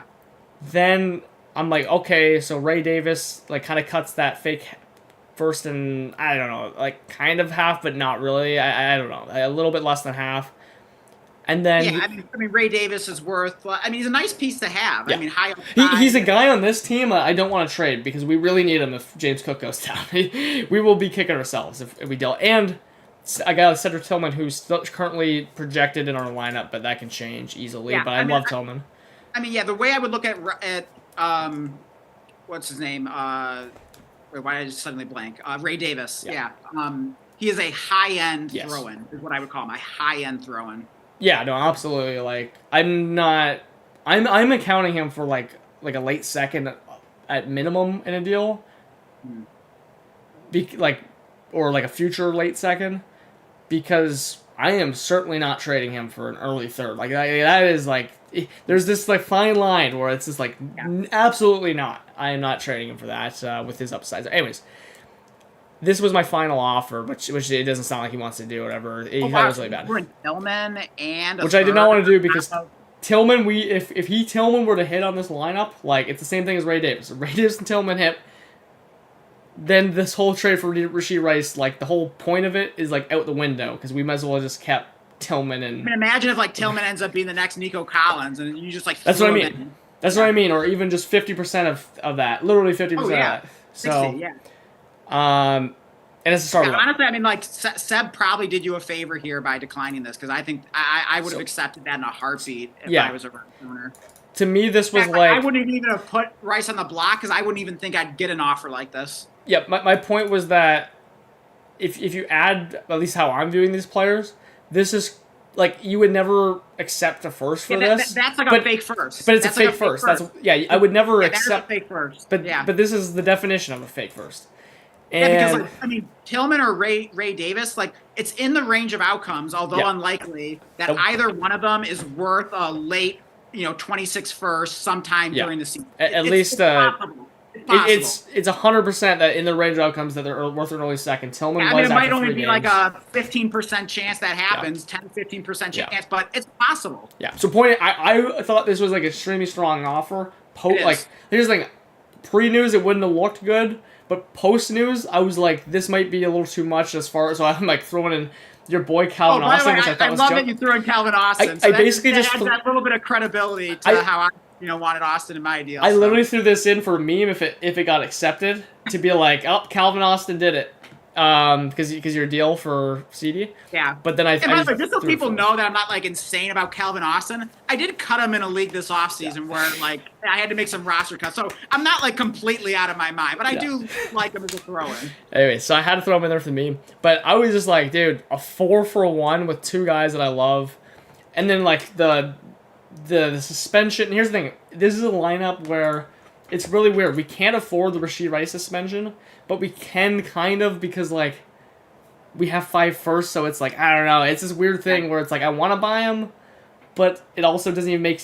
Because like, here's the thing: if I were to give the Rashee Rice price that Seb would want, I can just go buy any receiver that I want with those. Dude, put together that package, and like you could probably get someone that you feel a lot better about, both in the short term and long term than Rashee Rice. So that's what I mean. If you're looking to buy a stud, put that same package together and go shopping. But honestly, I love the upside of Tillman and Ray Davis, even if it's not like a high percentage chance that it really pans out. But I love those guys just, as lottery tickets. Yeah. Of course, you don't want to just like throw a first around. So I think you're better off keeping that unless you really receive an offer that's just like, okay, yeah, someone's offering you like, Nico Collins for that package. Okay, sure, fine. Like, take Nico Collins. But short of that, like, I think those are really nice pieces that you shouldn't be dying to just throw around. Yeah, no, I absolutely like. I mean, I actually own Nico, but exactly. Yeah, exactly. This is an example. Yeah, exactly. But yeah, I mean, that's the scary part. Is why it's like nearly, like, it's just so hard to trade a guy away like Tillman or Ray Davis. Is because when you have them in the offer, you own them. You're like, wait, the only games we saw from Cedric Tillman, he was literally Nico Collins 2.0, wide receiver 1 overall in that stretch. Yeah. And then Ray Davis, his one game, he had like a 22-point game or something like that or whatever. He looked good out there. He looked really good. Prospect, at least in terms of a guy to grab late in rookie drafts. By the way, like, I mean, this team you put together here is like absolutely unbelievable. Like, we might need to like make a video about like how the heck you pulled this off. I mean, I'm looking at the starting lineup right now. Bo Nick, James Conner, Travion Henderson, Jamar Chase, Nico Collins, Evan Ingram, David Njoku. This is, tight ends get 2 PPR. Chris Olave, Cedric Tillman, Zach Ertz, Tua, and you have 5 26 firsts. Like, you need to like teach a master class on how the heck this is the dig special. This is the dig special right here. You have a full starting lineup that. Here's the thing: if someone looks at the lineup, they're gonna be like, it's made. You have Tillman, you have Ertz. It has Jamar Chase. But it has Jamar Chase. Collins. Like, but it has Jamar Chase. Bo Nix. Like, how did you do this? But it has Jamar Chase. It has Nico Collins. It's a median league, and these tight ends I really think bring up the floor as well, through just like volume. So like, and then I have like the Tua discount. So anyways, and the Chris Olave discount, in my opinion at least. So it's like this perfect combination where it's like veterans, kind of like rookie, youth upside. Is this perfect storm of like I think this team can at minimum stay at 500, barring injuries, of course, which is the case for everything.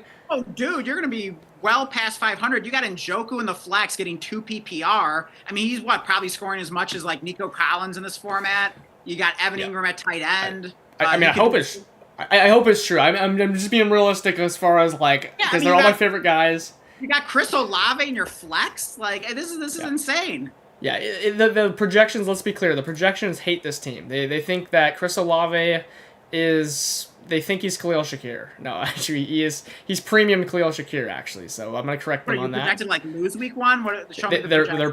I'm actually playing Seb. Funny enough, week 1. They have him. He does have a solid team, but look. They hate Chris Olave. They don't even. How many future firsts does Seb have? 0.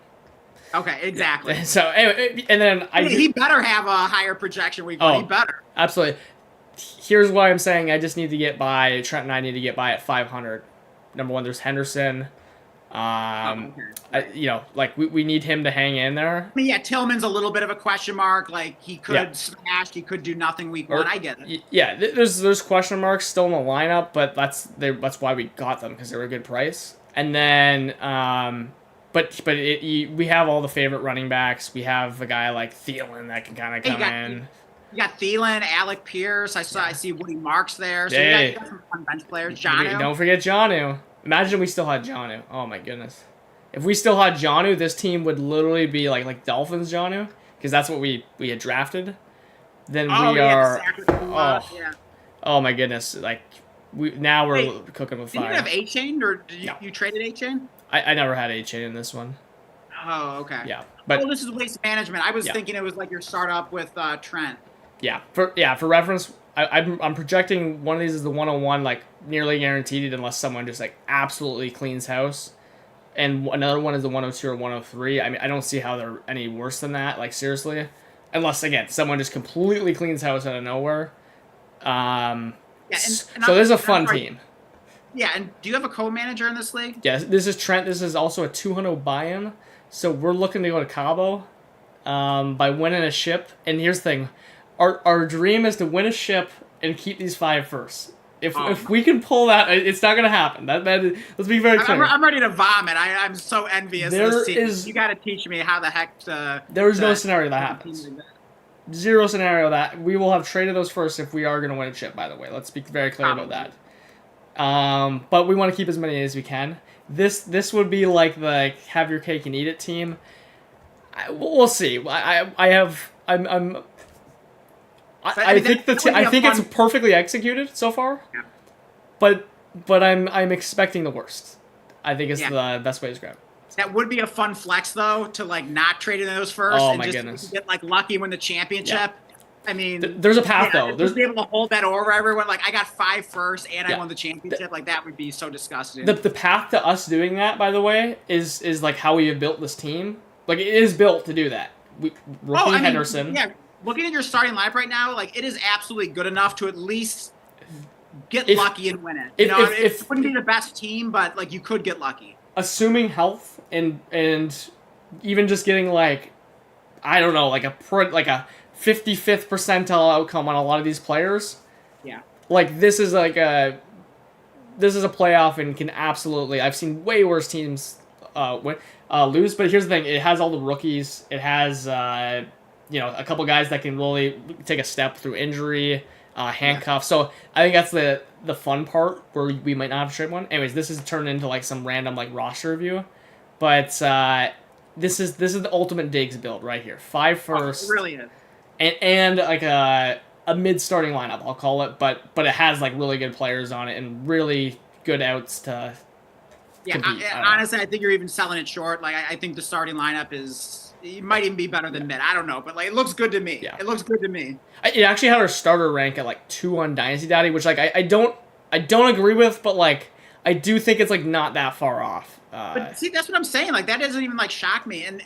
And the crazy thing is, Dynasty Daddy isn't even factoring in the 2 PPR for tight ends. Sure. In which case, who knows? I mean, I don't know if it'd rank you 1, but like, it shouldn't even be. It's not even giving you full credit for that. It still says you're 2. Yeah. So that's pretty nuts. Hey, sub to Dynasty Savvy for the Diggs special team build.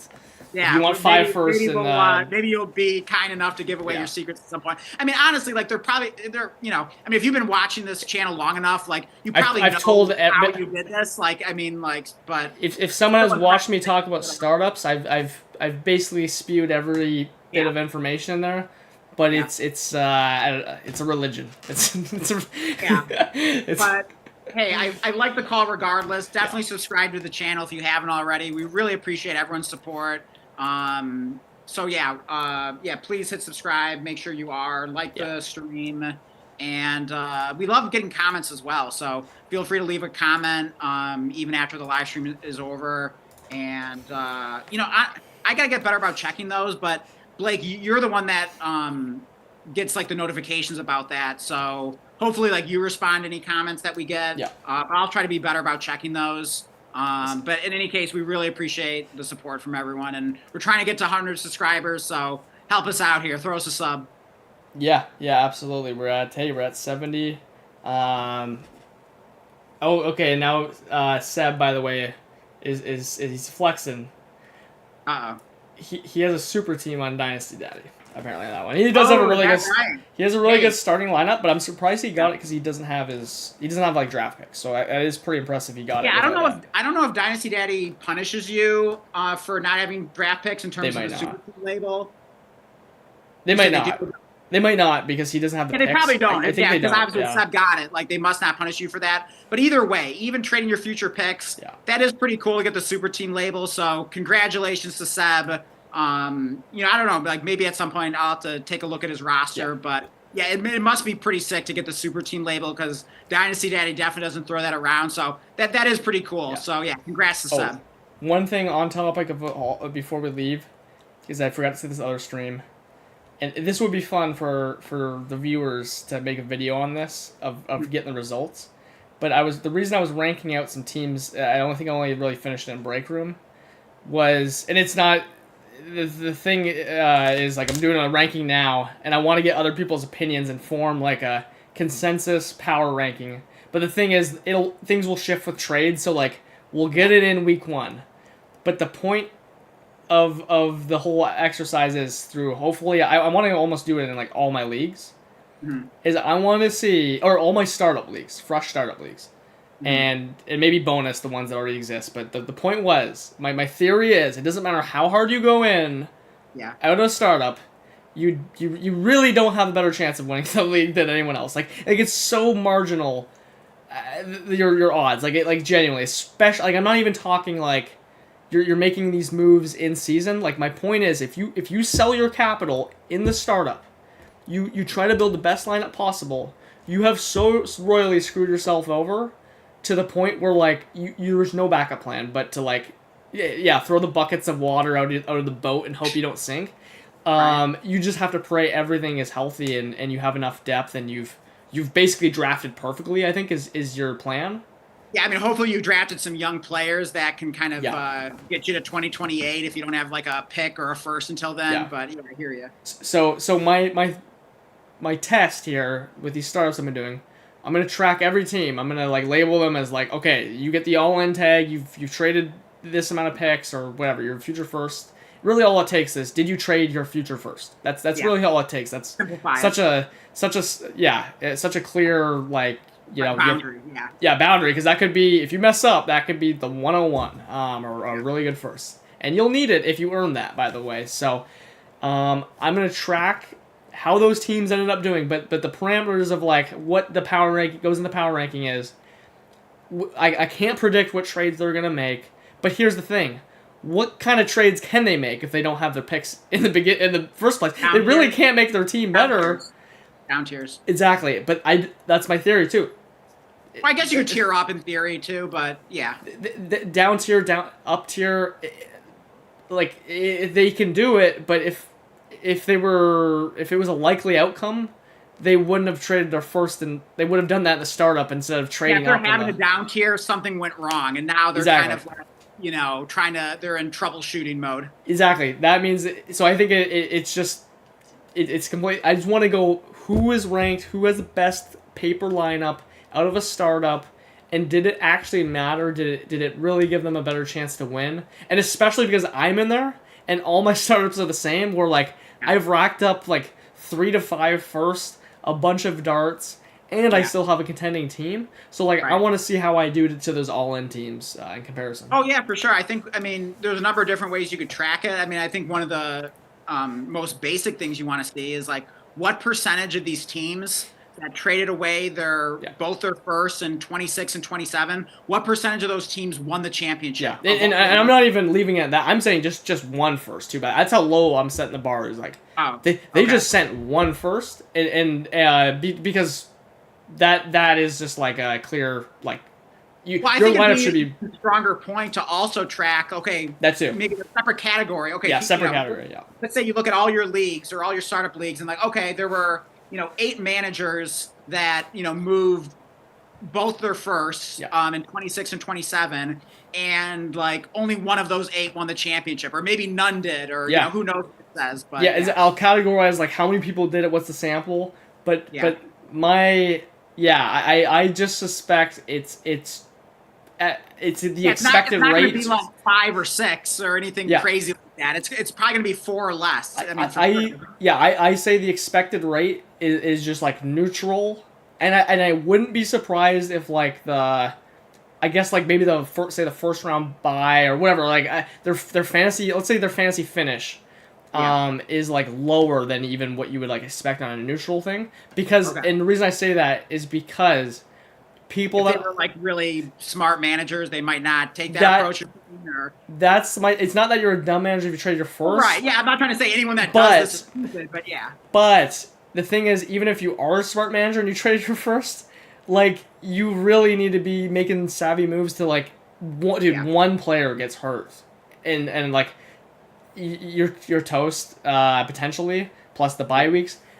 The funniest thing is a lot of people that do this, they somehow don't even end up with depth on their team.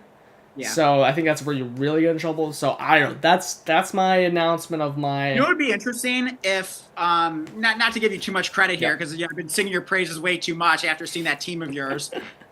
But if a manager like you, like a smart, savvy dynasty manager, took that approach and yeah like if you actually yeah. traded your 26 and 27 first, you would probably be more likely than the average person, the average dynasty manager to actually like pull that off and maybe have a reasonably high chance of winning the I championship. don't But know. even then, it I don't probably believe wouldn't that. be like as high as you'd even like as Yeah. most people would expect. That I don't believe that I would have a better chance to win, honestly, and that's why I don't do it unless I already have like a completely established team where it's just like I feel as comfortable as can be moving that first. That it's if it somehow things went bad for the team, it's like in Grease Bowl where it's like okay I scored the most points and I missed the playoffs, and I'll just run it back next year. There's no loss on the roster, but the point is like you can't build a super team in the startup, especially if you're moving your picks. Like you need to build a super team through draft picks. That's how you get it. Yeah. You're not gonna get it by making good draft picks. It's just you have to literally hit like 100% rate. And yeah, I should almost try that for fun. Maybe that'll be something I do like next off season. Yeah. My honest thing would be if I traded my especially 26 and 27, especially the credit you get for those in startups. Like at least that I'm gonna give people. I don't think it's enough to even make my team like marginally better. It's what's that going to get me? An extra Josh Downs and Well, certainly not on yeah, that team. I mean, you already got like the second best starting lineup, at least according to Dynasty Daddy, yeah, and it's probably not that far off. I mean, yeah, maybe at worst you're like the fourth best starting lineup. So, but I mean, you did an absurdly good job on that one. It just seems like you get better every time you do a startup. So, but yeah. Also, oh, I was gonna give one other quick update. I just got a notification on my phone that Anthony Richardson offer I sent out was rejected. I'm not surprised. That's pretty much what I expected. But real quick, what's the move from here? I mean, I don't really love the idea of, after I get an offer rejected, if I just sent one out cold, now I just go back and immediately send another offer. It kind of yeah. makes me look over anxious and everything. So what's the move here? Do you sit back I for would send a message and just say like I would just say maybe there's I can't give you the exact wording here, so I'd really have to think about that or type something out. But basically, be along the lines of like of gauging his interest. Maybe not even asking him his interest, but like gauging it somehow yeah. without even out asking him or maybe asking him, and Mhm. just suggest be like, well, you know. Again, you can completely phrase this in a different way, but Yeah. effectively Yeah. being like, if I removed this, Okay. where are we at? But Yeah. do it in a way where Yeah. you're I like that. best wording it. So Yeah, I could do that. Yeah, I think that's good advice. And yeah, I won't even do it like right away. Like I'll yeah, let like a I day or wouldn't so. send another offer. Would be my key Yeah, point there. I think I have to go to the DM now. It Yeah, definitely looks too excited to make a deal for a specific player or whatever I'm trying to get if I just like immediately send another offer. So yeah, it's definitely the last thing I want to do now. yeah, exactly. And the message method, you can really get in the startups too. I've been having success. Jacob and I have made a few trades where we've been close, but it's hard when you're on the clock and you're on a tier break and Jacob's trying to move up or something or I'm trying to move up. Like it can be hard to get a deal done even if it's a fair one because you're like, man, I'm really risking like missing on this player value I wanted. And so in there we haven't even been like I don't know, we've been hashing it out through DMs rather than just kind of like firing offers out and hoping something sticks. Hmm. Um, so Oh, yeah, by the way, just catching up a little bit on the live chat here, real quick. Seb was talking about your offer for Rashee Rice. He says, Okay. go offer for Garrett Wilson and see what you get told. See, Garrett Wilson's now worth like he's just worth more than Rashee. Like they're I guess comparable still because they were already before, but like they're also not. I wouldn't send the same thing for Rashee Rice that I'm sending for Garrett Wilson at all. Yeah, you would offer more. Yeah. And honestly, I mean, like, yeah, I think if you sent that for Garrett Wilson, yeah, most managers would turn that down because I don't think most managers In a casual league, that might get the value accepted. of guys like Tillman and Ray Davis. So you'd have to find the right one, but I don't think you're that far off. No, that's another guy that's completely disrespected is Garrett Wilson. So he's not even worth two real first himself. So yeah. Exactly. So I'm not even sure you'd have to add that much to it to get Garrett Wilson from the right manager. If I added a second, like that back to back, so. Yeah, it sounds like Seb isn't a big fan of Ray Davis. He also says that he doesn't need another running back. He says, man, have you seen my running backs in that league? So I'll have to take a look at his starting lineup. I imagine it's pretty sick. Yeah, he's got a good team. So much, everyone, for being here and for talking with us in the live chat. Really appreciate you all. Yeah, definitely drop us a like on the way out. Make sure you're subscribed. And if you want to be part of the Dynasty Savvy Film Club, watch The Truman Show anytime between now and basically we'll start whenever probably by Tuesday. Like we pretty much always do like a kind of midweek stream, either like Tuesday, Wednesday, or Thursday. That's usually when we do that's always pretty much when we do Dynasty and Beers. So yeah, if you watch it by like Monday night, like you'll be safe and you'll we'll talk about it at the end of our midweek stream next week. And of course, we'll also probably be chatting about it in the listener league, just like in the league chat. But yeah, anyone's welcome to participate. So yeah, we definitely look forward to that. So yeah, watch The Truman Show. And Blake, do you have any recommendations for like what's the best way you can watch that? I think there's a website that you like to use. Can we mention that on here? Or yeah. Or do you want to maybe just drop it in the chat? Maybe that's a better way to do it. Okay, so yeah, Blake's gonna put the link in the chat. So I'll say it out loud for the if you need to rewatch it because the chat disappears. I noticed. So it's literally the letter F in movies .llc. That's all you have to type in. And if that doesn't work for some reason, because I may have not used that in like a week, and every once in a while you use something for 2 years and then it just vanishes. You need to find a new one. Right. There was one, I can't remember if I've been currently or that was one of those ones that vanished. Movie Universe. If you type that into Google, like that seemed to work as well. Okay. But I would try fmovies.llc. There's pop-ups if you haven't used it. It's like when you stream a sports event on StreamEast. You click it, it brings you to another tab, you delete it, and repeat the process over and over again. So it's I think it's pretty good for like not having like being that bad as it can be. So so if you're thinking that like, oh God, like how am I gonna find The Truman Show, or it's not on if it's not on Netflix, or you don't feel like buying the DVD or whatever, if people even still buy those anymore. But yeah, definitely check out that website that we just mentioned. Yeah, well, I hope we made someone's car ride a little bit better for 2 hours and 7 minutes. Yeah, good discussion, and I'm glad we were able to break down the news on Rice and Addison. It'll definitely be interesting to see kind of how the market reacts to their value, especially in Dynasty, but also in redraft and best ball league. So that'll definitely be something interesting to watch. And I think that's pretty much it. So thank you again, everyone, and have a great